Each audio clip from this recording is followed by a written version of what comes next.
ਓੰਕਾਰ ਸਤਿਨਾਮ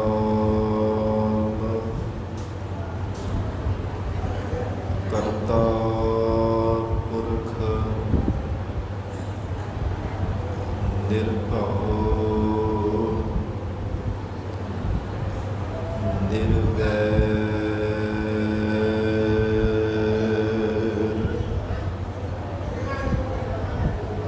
ਅਕਾਲ ਮੂਰਤ ਅਜੂਨੀ ਸੈਭੰ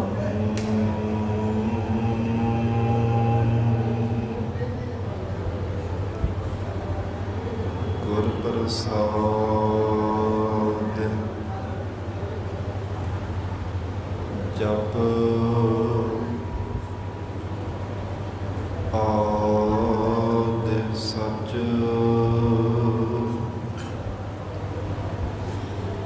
ਜੁਗਾਦਿ ਸਚ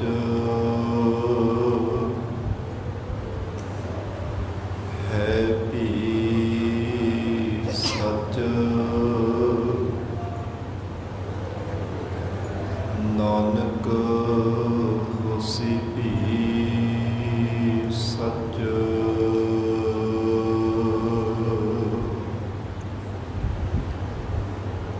ਤੂੰ ਮੇਰੋ ਮੇਰ ਪਰਬਤ ਸੁਆਮੀ ਓਟ ਗਹੀ ਮੈਂ ਤੇਰੀ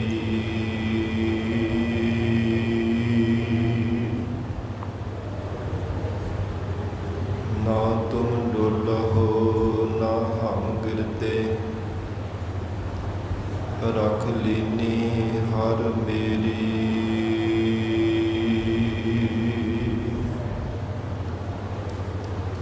ਜਿਉ ਬੋਲਾਵਹਿ ਤਿਉ ਬੋਲਹਿ ਸੁਆਮੀ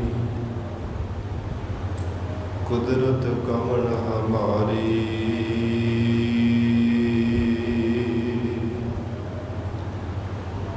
ਸਾਧ ਸੰਗ ਨਾਨਕ ਜਸ ਗਾਇਓ ਜੋ ਪ੍ਰਭ ਕੀ ਅਤ ਪਿਆਰੀ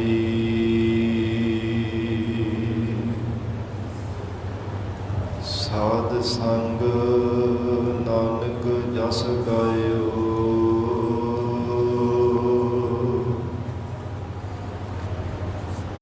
ਜੋ ਪ੍ਰਭ ਕੀ ਅਤ ਪਿਆਰੀ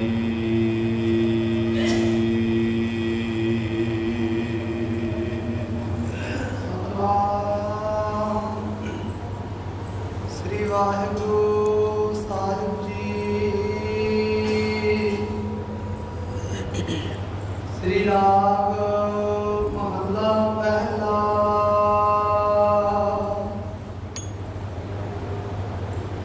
ਵਣਜ ਕਰੋ ਵਣਜਾਰੇ ਹੋ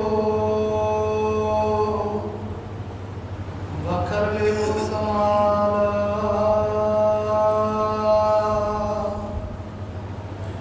ਤੈਸੀ ਵਸਤ ਵਿਸਾਹੀ ਹੈ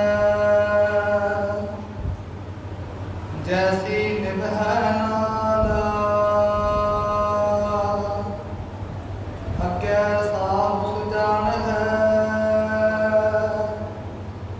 ਲੈਸੀ ਵਸਤ ਸਮਾਲ ਵਣਜ ਕਰੋ ਵਣਜਾਰੇ ਹੋ।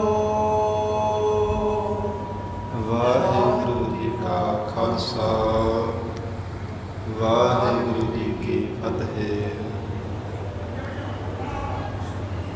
ਰਾਜਾਨ ਰਾਜ ਪਾਨਾਨ ਪਾਨ ਦੇਵਾਨ ਦੇਵ ਹੁਕਮਾ ਮਹਾਨ ਪਤਿਤ ਪਾਵਨ ਭਗਤ ਵਛਲ ਅੰਤਰਜਾਮੀ ਕਰੁਣਾ ਨਿਧਾਨ ਗੁਰੂ ਗਰੀਬਨ ਬਾਦ कलयुग के तारणहारे शब्द गुरु साहिब सतगुरु धन धन श्री गुरु ग्रंथ साहिब महाराज सच्चे पातशाह जी दी पावन पवित्र हजूरी अंदर सुभाईमान गुरु खालसा साध संगत जीओ। सतगुरु जी की महान बख्शिश का सदका ਅੰਮ੍ਰਿਤ ਵੇਲੇ ਤੋਂ ਮਹਾਰਾਜ ਸੱਚੇ ਪਾਤਸ਼ਾਹ ਜੀ ਦੀ ਪਾਵਨ ਹਜ਼ੂਰੀ ਅੰਦਰ ਦੀਵਾਨ ਸਜੇ ਸਨ। ਸਜੇ ਹੋਏ ਦੀਵਾਨਾਂ ਅੰਦਰ ਪਾਵਨ ਗੁਰਬਾਣੀ ਦੇ ਜਾਪ, ਅੰਮ੍ਰਿਤਮਈ ਗੁਰਬਾਣੀ ਦਾ ਰਸ ਪਿੰਨਾ ਕੀਰਤਨ ਆਪ ਸੰਗਤਾਂ ਨੇ ਸਰਵਣ ਕੀਤਾ ਹੈ। ਹੁਣ ਇਸ ਪਾਵਨ ਅਸਥਾਨ ਤੇ ਚੱਲ ਰਹੀ ਲੜੀਵਾਰ ਗੁਰਬਾਣੀ ਦੀ ਕਥਾ ਵਿਚਾਰ ਦਾ ਸਮਾਂ ਹੋਇਆ। ਆਓ ਸਾਧ ਸੰਗਤ ਜੀ ਪਿਆਰ ਸਤਿਕਾਰ ਸਹਿਤ ਮਹਾਰਾਜ ਸੱਚੇ ਪਾਤਸ਼ਾਹ ਜੀ ਦੇ ਚਰਨਾਂ ਵਿੱਚ ਬੈਠ ਕੇ ਸਤਿਗੁਰੂ ਜੀ ਦੀ ਇਲਾਹੀ ਬਾਣੀ ਲੜੀਵਾਰ ਸ੍ਰੀ ਗੁਰੂ ਗ੍ਰੰਥ ਸਾਹਿਬ ਮਹਾਰਾਜ ਜੀ ਦੀ ਕਥਾ ਨਾਲ ਜੁੜ ਕੇ ਲਾਹੇ ਪ੍ਰਾਪਤ ਕਰੀਏ। ਜਗਤ ਗੁਰੂ ਧੰਨ ਸ੍ਰੀ ਗੁਰੂ ਨਾਨਕ ਦੇਵ ਸਾਹਿਬ ਮਹਾਰਾਜ ਸੱਚੇ ਪਾਤਸ਼ਾਹ, ਸ੍ਰੀ ਕਰਤਾਰਪੁਰ ਸਾਹਿਬ ਮਹਾਰਾਜ ਸੱਚੇ ਪਾਤਸ਼ਾਹ ਜੀ ਨੇ ਬੇਅੰਤ ਕੌਤਕ ਕੀਤੇ ਹੈ। ਸਿੱਖ ਸੰਗਤਾਂ ਮਹਾਰਾਜ ਸੱਚੇ ਪਾਤਸ਼ਾਹ ਜੀ ਨੂੰ ਬੇਨਤੀ ਕਰਦੀਆਂ ਨੇ, ਹੇ ਗਰੀਬ ਨਵਾਜ, ਸਤਿਗੁਰੂ ਜੀ ਸਾਨੂੰ ਕਿਹੋ ਜਿਹਾ ਵਪਾਰ ਕਰਨਾ ਚਾਹੀਦਾ ਹੈ। ਮਹਾਰਾਜ, ਗ੍ਰਸਤੀ ਜੀਵਨ ਹੈ, ਜਗਤ ਅੰਦਰ ਕੋਈ ਕਿਸੇ ਪ੍ਰਕਾਰ ਦਾ ਵਪਾਰ ਕਰਦਾ ਹੈ, ਕੋਈ ਕਿਸੇ ਪ੍ਰਕਾਰ ਦਾ। ਅਜਿਹਾ ਵਪਾਰ ਸਾਨੂੰ ਕਰਨ ਦੇ ਮਹਾਰਾਜ ਉਪਦੇਸ਼ ਦੇਵੋ,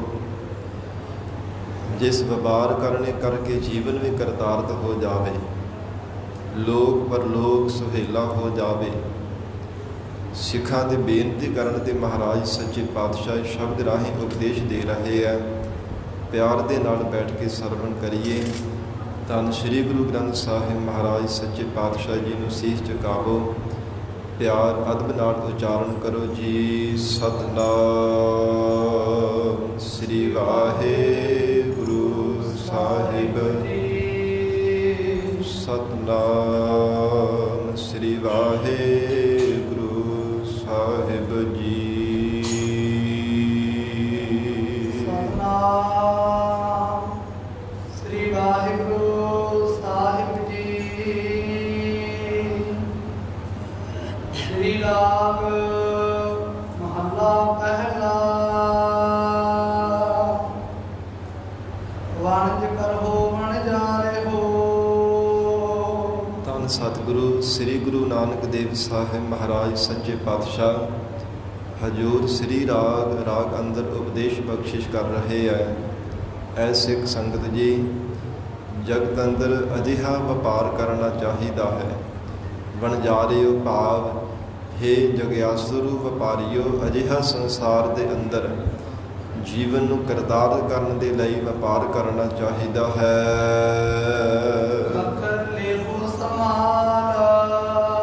ਜਿਸ ਦੁਆਰਾ ਜੀਵਨ ਦੀ ਕਰਤਾਰਤਾ ਹੋ ਜਾਵੇ, ਜਿਸ ਦੁਆਰਾ ਜੀਵਨ ਦੀ ਸਫਲਤਾ ਹੋ ਜਾਵੇ, ਲੋਕ ਪਰਲੋਕ ਸੁਹੇਲਾ ਹੋ ਜਾਵੇ, ਅਜਿਹਾ ਵਪਾਰ ਕਰਨਾ ਚਾਹੀਦਾ ਹੈ।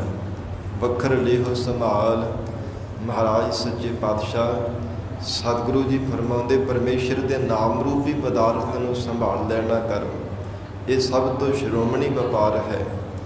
ਕਿਉਂਕਿ ਕਿਨ ਹੀ ਬਨਜਿਆ ਕਾਂਸੇ ਤਾਂਬਾ, ਕਿਨ ਹੀ ਲਾਓ ਸੁਪਾਰੀ, ਸੰਤੋਹ ਬਨਜਿਆ ਨਾਮ ਗੋਬਿੰਦ ਕਾ, ਐਸੀ ਖੇਪ ਹਮਾਰੀ। ਹਰ ਕੇ ਨਾਮ ਕੇ व्यापारी, ਹੀਰਾ ਹਾਥ ਚੜਿਆ ਨਿਰਮੋਲਕ, ਟੂਟ ਗਈ ਸੰਸਾਰੀ।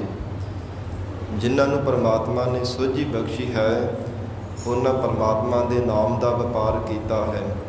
ਇਸ ਲਈ ਹਜ਼ੂਰ ਕਹਿਣ ਲੱਗੇ, ਹੈ ਜਗਿਆਸੂ ਜਨੋ, ਵਣਜ ਕਰਹੁ ਵਣਜਾਰੇ ਹੋ, ਵੱਖਰ ਲੇਹੋ ਸੰਭਾਲ। ਪਰਮਾਤਮਾ ਨੇ ਤੁਹਾਨੂੰ ਸ਼ੁਭ ਅਵਸਰ ਦਿੱਤਾ ਹੈ ਮਾਨਸ ਜੀਵਨ ਦਾ।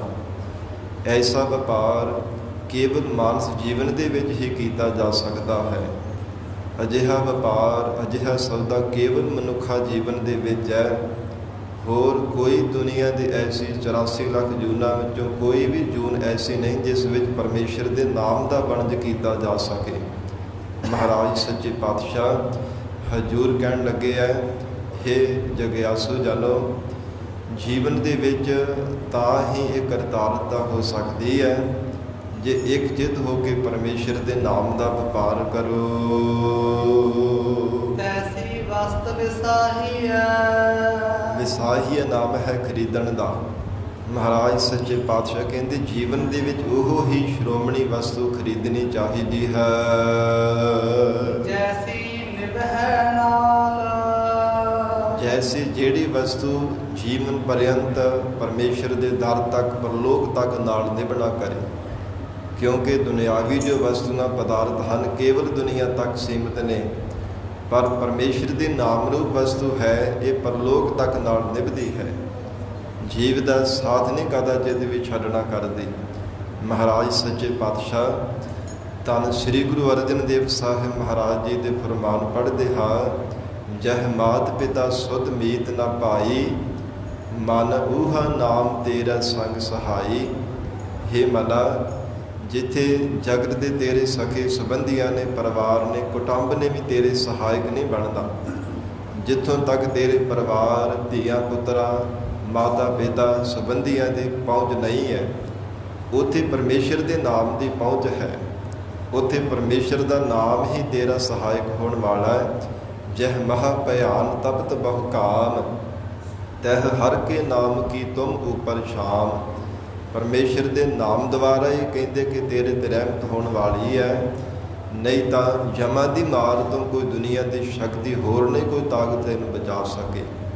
ਮਹਾਰਾਜ ਸੱਚੇ ਪਾਤਸ਼ਾਹ ਧੰਨ ਗੁਰੂ ਨਾਨਕ ਦੇਵ ਸਾਹਿਬ ਪਾਤਸ਼ਾਹ ਉਪਦੇਸ਼ ਬਖਸ਼ਿਸ਼ ਕਰ ਰਹੇ ਐ ਗੁਰਸਿੱਖੋ, ਤੈਸੀ ਵਸਤ ਵਿਸਾਹੀ ਹੈ ਜੈਸੇ ਹੀ ਨਿਭੈ ਨਾਲ। ਕਹਿੰਦੇ ਜਿਹੜੇ ਨਾਲ ਪਰਲੋਕ ਤੱਕ ਨਿਭਣ ਵਾਲੀ ਪਰਮੇਸ਼ਰ ਦੇ ਨਾਮ ਵਸਤੂ ਹੈ ਨਾ, ਇਸ ਨੂੰ ਖਰੀਦਣਾ ਕਰੋ, ਇਸ ਨੂੰ ਆਪਣੇ ਜੀਵਨ ਦੇ ਅੰਦਰ ਧਾਰਨ ਕਰਨਾ ਕਰੋ। ਮਹਾਰਾਜ ਸੱਚੇ ਪਾਤਸ਼ਾਹ ਜਗਤ ਜਲੰਧੇ ਨੂੰ ਉਤਾਰਦੇ ਹੋਏ ਲਾਹੌਰ ਦੀ ਧਰਤੀ ਤੇ ਪਹੁੰਚੇ ਧੰਨ ਗੁਰੂ ਨਾਨਕ ਦੇਵ ਸਾਹਿਬ ਸੱਚੇ ਪਾਤਸ਼ਾਹ ਮਹਾਰਾਜ। ਇੱਥੇ ਦੁਨੀ ਚੰਦ ਸ਼ਾਹੂਕਾਰ ਸੀਗਾ, ਬਹੁਤ ਜੀਵਨ ਦੇ ਵਿੱਚ ਕਮਾਈ ਕੀਤੀ, ਉਹ ਚਾਹੇ ਚੰਗੀ ਸੀ ਚਾਹੇ ਛਲ ਦੁਆਰਾ ਕੀਤੀ, ਪਰ ਜੀਵਨ ਪਰਯੰਤ ਉਸ ਨੇ ਜ਼ਿੰਦਗੀ ਦਾ ਵੱਡਾ ਪੱਖ ਕੇਵਲ ਧਨ ਦੀ ਇਕੱਤਰਤਾ ਕਰਨ ਦੇ ਵਿੱਚ ਹੀ ਲਗਾਇਆ ਔਰ ਪਰਮਾਰਥ ਦੇ ਰਸਤੇ ਤੇ ਅਕਾਰਤ ਹੋਣੇ ਕਰਕੇ ਔਰ ਪਰਮੇਸ਼ਰ ਦੀ ਪ੍ਰਾਪਤੀ ਵੱਲੋਂ ਭਜਨ ਬੰਦਗੀ ਕਰਨੇ ਵੱਲੋਂ ਅਗਿਆਤ ਹੋਣੇ ਕਰਕੇ ਨਾ ਕਦੇ ਸਤ ਸੰਗਤ ਕੀਤੀ ਸੀ, ਨਾ ਕਦੇ ਪਰਮਾਤਮਾ ਦੀ ਯਾਦ ਵਿੱਚ ਜੁੜ ਕੇ ਬੈਠਾ ਸੀ। ਕੇਵਲ ਜੀਵਨ ਪਰਯੰਤ ਧਨ ਪਦਾਰਥਾਂ ਦੀ ਇਕੱਤਰਤਾ ਵਿੱਚ ਲੱਗਾ ਰਿਹਾ। ਹਜ਼ੂਰ ਨੇ ਦਾ ਉਦਾਹਰਨ ਕਰਨ ਵਾਸਤੇ ਜਦੋਂ ਮਹਾਰਾਜ ਸੱਚੇ ਪਾਤਸ਼ਾਹੀ ਦੇ ਨਾਲ ਮੇਲ ਹੋਇਆ ਤੇ ਨਮਸਕਾਰ ਕੀਤੀ, ਕਹਿਣ ਲੱਗਾ ਜੀ ਮੈਨੂੰ ਉਪਦੇਸ਼ ਬਖਸ਼ੋ। ਗਰੀਬ ਨਵਾਜ ਸਤਿਗੁਰੂ ਜੀ ਨੇ ਬਚਨ ਕੀਤਾ, ਕਹਿੰਦੇ ਕਿ ਸਾਡੀ ਆ ਬਰੀਕ ਜੀ ਸੂਈ ਹੈ, ਸਾਡਾ ਇੱਕ ਕਾਰਜ ਕਰੇ।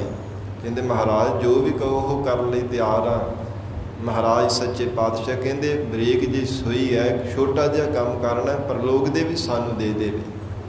ਕਹਿੰਦਾ ਜੀ ਸਤ ਬਚਨ ਲੈ ਕੇ ਚਲਾ ਗਿਆ, ਸਾਂਭ ਕੇ ਰੱਖੀ, ਸੰਦੂਕ ਦੇ ਵਿੱਚ ਜਾ ਕੇ ਰੱਖ ਰਿਹਾ ਸੀ। ਪਤਨੀ ਨੇ ਦੇਖਿਆ ਕਿ ਇਹਦੇ ਵਿੱਚ ਕੀ ਸਾਂਭ ਕੇ ਰੱਖਦੇ ਪਏ ਹੋ। ਇਹ ਸਾਧ ਸੰਗਤ ਜੀ ਉਸ ਸਮੇਂ ਕਹਿਣ ਲੱਗਾ ਕਿ ਗੁਰੂ ਨਾਨਕ ਦੇਵ ਸਾਹਿਬ ਮਹਾਰਾਜ ਮਿਲੇ ਨੇ, ਜਿਨ੍ਹਾਂ ਨੇ ਪਰਮੇਸ਼ਰ ਨੇ ਸਰਗੁਣ ਸਰੂਪ ਮਨੁੱਖਾ ਜਾਮੇ ਵਿੱਚ ਪ੍ਰਗਟ ਹੋਣਾ ਕੀਤਾ ਹੈ।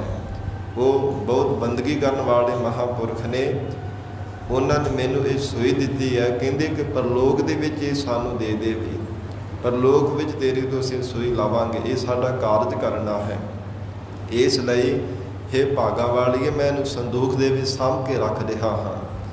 ਜਦੋਂ ਇਹੋ ਕਿਹਾ ਤੇ ਉਹ ਬਹੁਤ ਹੈਰਾਨ ਹੋਈ ਸੁਣ ਕਰਕੇ, ਕਹਿਣ ਲੱਗੀ ਕਿ ਮੈਂ ਤਾਂ ਪਹਿਲੀ ਵਾਰ ਇਹ ਗੱਲ ਸੁਣਦੀ ਪਈ ਹਾਂ, ਪਹਿਲਾਂ ਮੈਨੂੰ ਇਹ ਜਵਾਬ ਦੇਵੋ ਕਿ ਪਰਲੋਕ ਦੇ ਵਿੱਚ ਵੀ ਕਦੀ ਸੰਸਾਰ ਤੋਂ ਕੁਝ ਨਾਲ ਗਿਆ। ਸੁਣ ਕਰਕੇ ਸਾਧ ਸੰਗਤ ਉਹ ਸ਼ਾਹੂਕਾਰ ਵੀ ਬੜਾ ਹੈਰਾਨ ਹੋਇਆ, ਕਹਿੰਦਾ ਗਿਆ ਤਾਂ ਕੁਝ ਵੀ ਨਹੀਂ ਅੱਜ ਤੱਕ। ਤੇ ਕਹਿੰਦੇ ਜੇ ਕੁਝ ਵੀ ਸੰਸਾਰ ਤੋਂ ਗਿਆ ਨਹੀਂ ਹੈ ਤੇ ਸੂਈ ਕਿੱਦਾਂ ਪਰਲੋਕ ਦੇ ਵਿੱਚ ਨਾਲ ਲੈ ਜਾ ਲੋਗੇ। ਇਹ ਹਿਰਦੇ ਨੂੰ ਇੱਕ ਵਾਰ ਹਿਲਾ ਕਰਕੇ ਰੱਖ ਦਿੱਤਾ ਇਹਨਾਂ ਬੋਲਾਂ ਨੇ। ਉਸੇ ਸਮੇਂ ਅਜੇ ਸੰਦੂਕ 'ਚ ਰੱਖਦਾ ਹੀ ਪਿਆ ਸੀਗਾ, ਹੱਥ ਵਿੱਚ ਫੜੀ ਤੇ ਮਹਾਰਾਜ ਸੱਚੇ ਪਾਤਸ਼ਾਹ ਦੇ ਕੋਲ ਸੂਈ ਲੈ ਕੇ ਵਾਪਸ ਆ ਗਿਆ। ਕਹਿੰਦਾ ਜੀ ਮਹਾਰਾਜ ਨਮਸਕਾਰ ਹੈ, ਸਤਿਗੁਰੂ ਜੀ ਆਪ ਜੀ ਦੇ ਚਰਨਾਂ ਵਿੱਚ ਬੇਨਤੀ ਕਰਦਾ ਮਹਾਰਾਜ, ਪਰਲੋਕ ਦੇ ਵਿੱਚ ਤਾਂ ਕੁਝ ਵੀ ਨਾਲ ਜਾਂਦਾ ਨਹੀਂ ਹੈ। ਤੇ ਸਤਿਗੁਰੂ ਜੀ ਕਹਿੰਦੇ ਜਿਹੜੇ 7 ਝੰਡੇ ਗੱਡੇ ਹੋਏ ਆ ਨਾ, ਤੂੰ ਆਪਣੇ ਛੱਤ ਦੇ ਉੱਪਰ ਲਾਏ ਹੋਏ ਕਿ ਇੰਨੇ ਮੇਰੇ ਕੋਲ ਧਨ ਦੀ ਇਕੱਤਰਤਾ ਹੋ ਗਈ ਹੈ, ਕਿੰਨਾ ਜ਼ਿਆਦਾ ਵੱਡਾ ਤੂੰ ਸ਼ਾਹੂਕਾਰ ਆਪਣੇ ਆਪ ਨੂੰ ਜਣਾਉਂਦਾ ਪਿਆ। ਕਿ ਇਹ ਸਾਰੇ ਧਨ ਤੇਰੇ ਨਾਲ ਚਲਿਆ ਜਾਵੇਗਾ? ਕਹਿੰਦਾ ਜੀ ਮਹਾਰਾਜ ਨਹੀਂ। ਫਿਰ ਵਿਰਾਗ ਵਿੱਚ ਜਾ ਕੇ ਬੇਨਤੀ ਕੀਤੀ, ਮਹਾਰਾਜ ਸੱਚੇ ਪਾਤਸ਼ਾਹ ਮੈਨੂੰ ਐਸੀ ਸਿੱਖਿਆ ਦੇਵੋ ਜਿਸ ਕਰਕੇ ਮੇਰਾ ਜੀਵਨ ਵਿੱਚ ਭਲਾ ਹੋ ਜਾਵੇ, ਜੀਵਨ ਤੋਂ ਮੈਂ ਮੁਕਤੀ ਪ੍ਰਾਪਤ ਕਰ ਲਵਾਂ, ਮੈਨੂੰ ਟੇਢੀਆਂ ਜੂਨਾਂ ਵਿੱਚ ਨਾ ਪੈਣਾ ਪਵੇ। ਤੇ ਮਹਾਰਾਜ ਸੱਚੇ ਪਾਤਸ਼ਾਹ ਕਹਿਣ ਲੱਗੇ, ਜਿੰਨਾ ਵੀ ਧਨ ਇਕੱਠਾ ਕੀਤਾ ਹੈ ਨਾ, ਜ਼ਿੰਦਗੀ ਦਾ ਵੱਡਾ ਪੱਖ ਤੇਰਾ ਹੁਣ ਬਤੀਤ ਹੋ ਗਿਆ, ਇਹ ਕਿਸੇ ਲੇਖੇ ਵਿੱਚ ਨਹੀਂ ਆਉਣਾ। ਇਹਨੂੰ ਗਰੀਬਾਂ ਲੋੜਵੰਦਾਂ ਦੇ ਵਿੱਚ ਵੰਡ ਦੇ, ਜਿਹੜੇ ਕੋ ਲੋੜਵੰਦ ਹਨ ਉਹਨਾਂ ਵਿੱਚ ਧਨ ਪਦਾਰਥ ਵੰਡ ਦੇ, ਤੇ ਇਹਨੂੰ ਅਸੀਸਾਂ ਦੇਣਗੇ। ਫਿਰ ਸਤ ਸੰਗਤ ਕਰਿਆ ਕਰ, ਭਜਨ ਕਰਿਆ ਕਰ, ਤੂੰ ਮੁਕਤ ਹੋ ਜਾਵੇਗਾ। ਇਹ ਮਹਾਰਾਜ ਸੱਚੇ ਪਾਤਸ਼ਾਹ ਨੇ ਉਪਦੇਸ਼ ਬਖਸ਼ਿਆ। ਇਹੋ ਹੀ ਸਤਿਗੁਰੂ ਨਾਨਕ ਦੇਵ ਸਾਹਿਬ ਪਾਤਸ਼ਾਹ ਫਰਮਾਨ ਕਰ ਰਹੇ ਹੈ, ਤੈਸੀ ਵਸਤ ਵਿਸਾਹੀ ਹੈ ਜੈਸੀ ਨਿਭੈ ਨਾਲ। ਇਹ ਜੀਵ ਉਹ ਵਸਤੂ ਹੀ ਖਰੀਦ ਨਾ ਕਰ। ਪਰਮੇਸ਼ਰ ਦੇ ਨਾਮ ਰੂਪ ਵਸਤੂ ਹੈ ਜੋ ਲੋਕ ਪਰਲੋਕ ਦੇ ਵਿੱਚ ਤੇਰੇ ਨਾਲ ਨਿਭਣ ਵਾਲੀ ਹੈ। ਜਿਸ ਪਰਮਾਤਮਾ ਦੀ ਨਾਮ ਰੂਪ ਵਸਤੂ ਨੇ ਮਾਤਾ ਦੇ ਗਰਭ ਦੇ ਵਿੱਚ ਵੀ ਤੇਰੀ ਰੱਖਿਆ ਕੀਤੀ ਸੀ, ਮਾਤ ਗਰਭ ਮਹਿ ਆਪਨ ਸਿਮਰਨ ਦੇ, ਤਹਿ ਤੁਮ ਰਾਖਨ ਹਾਰੇ। ਪਰਮੇਸ਼ਰ ਦੇ ਸਿਮਰਨ ਦੁਆਰਾ ਹੀ ਜੀਵ ਦਾ ਬਚਾਓ ਹੁੰਦਾ ਹੈ। ਔਰ ਇਸ ਪ੍ਰਕਾਰ ਹਜੂਰ ਕਹਿਣ ਲੱਗੇ ਆ, ਪਰਲੋਕ ਵਿੱਚ ਵੀ ਜਿਸ ਨਾਮ ਰੂਪ ਵਸਤੂ ਨੇ ਨਾਲ ਜਾਣਾ, ਇਹ ਜੀਵ ਉਹ ਹੀ ਜੀਵਨ ਦੇ ਅੰਦਰ ਧਾਰਨ ਕਰ। ਅੱਗੇ ਸਾਹੁ ਸੁਜਾਨ ਹੈ। ਕਿਉਂਕਿ ਅੱਗੇ ਜੋ ਪਰਮੇਸ਼ਰ ਰੂਪ ਸ਼ਾਹੂਕਾਰ ਆ ਨਾ, ਬੜਾ ਸੁਜਾਨ ਹੈ, ਬਹੁਤ ਚਤੁਰ ਹੈ। ਸੁਜਾਨ ਉਹ ਅੰਤਰਜਾਮੀ ਹੈ, ਹਰ ਇੱਕ ਦੇ ਅੰਦਰ ਦੀ ਜਾਣਨ ਵਾਲਾ ਹੈ। ਕਿਹੋ ਜਿਹੀ ਇਸ ਦੀ ਨੀਅਤ ਹੈ, ਕਿਹੋ ਜਿਹੀ ਅੰਦਰ ਦੀ ਭਾਵਨਾ ਹੈ, ਉਹ ਪਰਮਾਤਮਾ ਜਾਣਦਾ ਹੈ। ਇਸ ਲਈ ਮਹਾਰਾਜ ਸੱਚੇ ਪਾਤਸ਼ਾਹ ਕਹਿੰਦੇ, ਅੱਗੇ ਸਾਹੁ ਸੁਜਾਨ ਹੈ। ਉਹ ਦੁਨੀਆ ਦੇ ਸ਼ਾਹੂਕਾਰਾਂ ਵਰਗਾ ਪਰਮੇਸ਼ਰ ਸ਼ਾਹੂਕਾਰ ਨਹੀਂ ਹੈ, ਉਹ ਸਭ ਤੋਂ ਸ਼੍ਰੋਮਣੀ ਹੈ। ਉਹ ਪਰਮਾਤਮਾ ਸਭ ਤੋਂ ਸ਼੍ਰੋਮਣੀ ਹੈ, ਉੱਚਾ ਹੈ, ਵੱਡਾ ਹੈ, ਅੰਤਰਜਾਮੀ ਹੈ। ਇਸ ਲਈ ਮਹਾਰਾਜ ਹਜੂਰ ਕਹਿਣ ਲੱਗੇ, ਇਹ ਜੀਵ ਜੇ ਤੇਰੀ ਨੀਅਤ ਸਾਫ਼ ਹੋਵੇ ਨਾ, ਤੇ ਪਰਮਾਤਮਾ ਨੀਅਤ ਸਾਫ਼ ਵਾਲੇ ਨੂੰ ਵੀ ਮਿਲ ਜਾਂਦਾ ਹੈ। ਉਹ ਮਨੁੱਖ ਦਾ ਜੀਵਨ ਵੀ ਮੁਕਤ ਹੋ ਜਾਂਦਾ ਹੈ। ਜੇ ਨੀਅਤ ਰਾਸ ਕਰੇ, ਨੀਅਤ ਜੇਕਰ ਬੰਦਾ ਆਪਣੀ ਸਾਫ਼ ਕਰ ਲਵੇ ਤਾਂ ਮਹਾਰਾਜ ਸੱਚੇ ਪਾਤਸ਼ਾਹ ਕਹਿੰਦੇ, ਉਹ ਪਰਮਾਤਮਾ ਸ਼ਾਹੂਕਾਰ, ਉਹ ਅੰਤਰਜਾਮੀ ਹੈ। Lacy ਵਸਤ small. ਤੇ ਜਿਹੋ ਜਿਹੀ ਕਰਮਾਂ ਰੂਪ ਵਸਤੂ ਤੂੰ ਨਾਲ ਲਵੇਂਗਾ ਨਾ, ਉਹ ਪਰਮਾਤਮਾ ਨੇ ਜਾਣ ਲੈਣਾ ਹੈ। ਜਿਹੋ ਜਿਹਾ ਤੂੰ ਕਰਮ ਕਰੇਂਗਾ, ਪਰਮਾਤਮਾ ਦੇ ਦਰ ਤੇ ਕੋਈ ਲੁਕਿਆ ਹੋਇਆ, ਛਿਪਿਆ ਹੋਇਆ, ਕੀਤਾ ਹੋਇਆ ਕਰਮ ਉਹ ਕੋਈ ਲੁਕ ਕਰਕੇ ਨਹੀਂ ਰਹਿਣ ਵਾਲਾ। ਪਰਮਾਤਮਾ ਦੇ ਦਰ ਤੇ ਐਨ ਪ੍ਰਤੱਖ ਪ੍ਰਗਟ ਹੋ ਜਾਵੇਗਾ। ਜੀਵਨ ਵਿੱਚ ਚਾਹੇ ਤੂੰ ਚੰਗਾ ਚਾਹੇ ਮੰਦਾ ਕਰਮ ਕੀਤਾ ਹੋਵੇਗਾ। ਇਸ ਲਈ ਮਹਾਰਾਜ ਸੱਚੇ ਪਾਤਸ਼ਾਹ ਕਹਿੰਦੇ, ਲੈਸੀ ਵਸਤ ਸੰਭਾਲ। ਉਹ ਪਰਮੇਸ਼ਰ ਦੇ ਨਾਮ ਰੂਪੀ ਵਸਤੂ ਸਾਂਭਣਾ ਕਰ, ਨਾਮ ਰੂਪੀ ਧਨ ਦੀ ਜੀਵਨ ਦੇ ਵਿੱਚ ਇਕੱਤਰਤਾ ਕਰ। ਭਾਈ ਰੇ ਰਾਮ ਕਹੋ ਚਿਤ ਲਾਏ। ਇਹ ਭਾਈ ਜਨੋ, ਚਿਤ ਲਾ ਕੇ ਪਰਮੇਸ਼ਰ ਦੇ ਨਾਮ ਨੂੰ ਕਹਿਣਾ ਕਰ। ਜੇ ਪਰਮੇਸ਼ਰ ਦਾ ਨਾਮ ਜਪਣਾ ਹੀ ਹੈ ਤਾਂ ਫਿਰ ਚਿਤ ਲਾ ਕੇ, ਇੱਕ ਚਿਤ ਹੋ ਕੇ, ਜਿਵੇਂ ਸਤਿਗੁਰੂ ਜੀ ਨੇ ਬਚਨ ਕੀਤੇ ਆ ਨਾ, ਜੇ ਪਰਮਾਤਮਾ ਦੀ ਉਸਤਤ ਕਰਨੀ ਹੈ ਨਾ, ਬੜੀ ਇਕਾਗਰਤਾ ਸਹਿਤ ਹੋ ਕੇ ਕਰ। ਧੰਨ ਸ਼੍ਰੀ ਗੁਰੂ ਅਰਜਨ ਦੇਵ ਸਾਹਿਬ ਪਾਤਸ਼ਾਹ ਫਰਮਾਉਂਦੇ ਆ, ਪ੍ਰਭ ਕੀ ਉਸਤਤ ਕਰਹੁ ਸੰਤ ਮੀਤ, ਸਾਵਧਾਨ ਇਕਾਗਰ ਚੇਤ। ਸਰੀਰ ਨੂੰ ਵੀ ਸਾਵਧਾਨ ਕਰਕੇ, ਚਿੱਤ ਨੂੰ ਇਕਾਗਰ ਕਰਕੇ ਪਰਮੇਸ਼ਰ ਦਾ ਭਜਨ ਕਰ।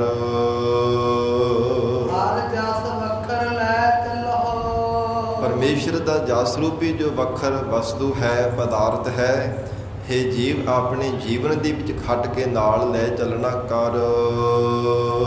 ਸਹੁ ਦੇਖੈ ਪਤੀ ਆਏ। ਸਹੁ ਨਾਮ ਹੈ ਮਾਲਕ ਦਾ, ਸਾਰੀ ਸ੍ਰਿਸ਼ਟੀ ਦਾ ਮਾਲਕ ਪਰਮੇਸ਼ਰ ਹੈ ਨਾ, ਪਤਿਆਗ ਕਰਕੇ, ਵਿਸ਼ੇਸ਼ ਕਰਕੇ ਸਭ ਜੀਵਾਂ ਨੂੰ ਦੇਖ ਰਿਹਾ ਹੈ।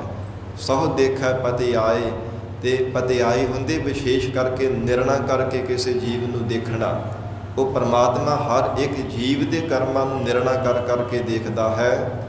ਹਰ ਇੱਕ ਜੀਵ ਦੇ ਕੋਲ ਜਿਹੋ ਜਿਹਾ ਕਰਮਾਂ ਰੂਪ ਵਸਤੂ ਨਾਲ ਲੈ ਕਰਕੇ ਜਾਂਦਾ ਹੈ। ਮਹਾਰਾਜ ਸੱਚੇ ਪਾਤਸ਼ਾਹ ਕਹਿੰਦੇ, ਪਰਮੇਸ਼ਰ ਵਿਸ਼ੇਸ਼ ਕਰਕੇ ਸਭ ਨੂੰ ਦੇਖ ਰਿਹਾ ਹੈ। ਵਿਸਰਾਮ ਦੇ ਕਰਕੇ ਸਤਿਗੁਰੂ ਜੀ ਫਰਮਾਨ ਕਰਦੇ ਹਨ, ਜਿਨਾ ਰਾਸ ਨਾ ਸੱਚ ਹੈ। ਜਿਹੜੇ ਮਨਮੁਖ ਜੀਵਾਂ ਦੇ ਕੋਲ ਨਾ ਤਾਂ ਸ਼ਰਧਾ ਰੂਪ ਰਾਸ ਪੂੰਜੀ ਹੈ, ਨਾ ਹੀ ਸੱਚਾ ਪਰਮੇਸ਼ਰ ਦਾ ਨਾਮ ਰੂਪੀ ਧਨ ਹੈ, ਕਿਉ ਤਿਨਾ ਸੁਖ ਹੋਏ। ਉਹਨਾਂ ਸਾਖਤ ਜੀਵਾਂ ਨੂੰ ਭਲਾ ਕਿਉਂ ਪਰਮਾਤਮਾ ਦੇ ਦਰ ਤੇ ਸੁਖ ਸਰੂਪ ਪਰਮੇਸ਼ਰ ਮਿਲ ਜਾਵੇਗਾ, ਸੁਖ ਹੋਏ ਕਿਉਂ ਉਹਨਾਂ ਨੂੰ ਹਿਰਦੇ ਅੰਦਰ ਆਨੰਦ ਹੋ ਜਾਵੇਗਾ, ਕਿਉਂ ਉਹਨਾਂ ਮਨਮੁਖਾਂ ਨੂੰ ਸਾਖਤ ਜੀਵਾਂ ਨੂੰ ਪਰਮ ਸੁਖ ਦੀ ਪ੍ਰਾਪਤੀ ਹੋਵੇਗੀ, ਭਾਵ ਨਹੀਂ ਹੋ ਸਕਦੀ। ਪਰਮ ਸੁਖ ਤਾਂ ਹੀ ਹੈ ਜੇ ਹਿਰਦੇ ਅੰਦਰ ਪਰਮੇਸ਼ਰ ਦੀ ਯਾਦ ਹੈ। ਇਸ ਲਈ ਮਹਾਰਾਜ ਸੱਚੇ ਪਾਤਸ਼ਾਹ ਕਹਿੰਦੇ ਐਸੇ ਸਾਖਤ ਜੀਵਾਂ ਨੂੰ ਭਲਾ ਕਿਵੇਂ ਪਰਮੇਸ਼ਰ ਦੀ ਬਖਸ਼ਿਸ਼ ਤੋਂ ਬਿਨਾਂ, ਵਾਹਿਗੁਰੂ ਜੀ ਯਾਦ ਤੋਂ ਬਿਨਾਂ ਭਲਾ ਕਿਵੇਂ ਸੁਖ ਮਿਲ ਸਕਦਾ ਹੈ।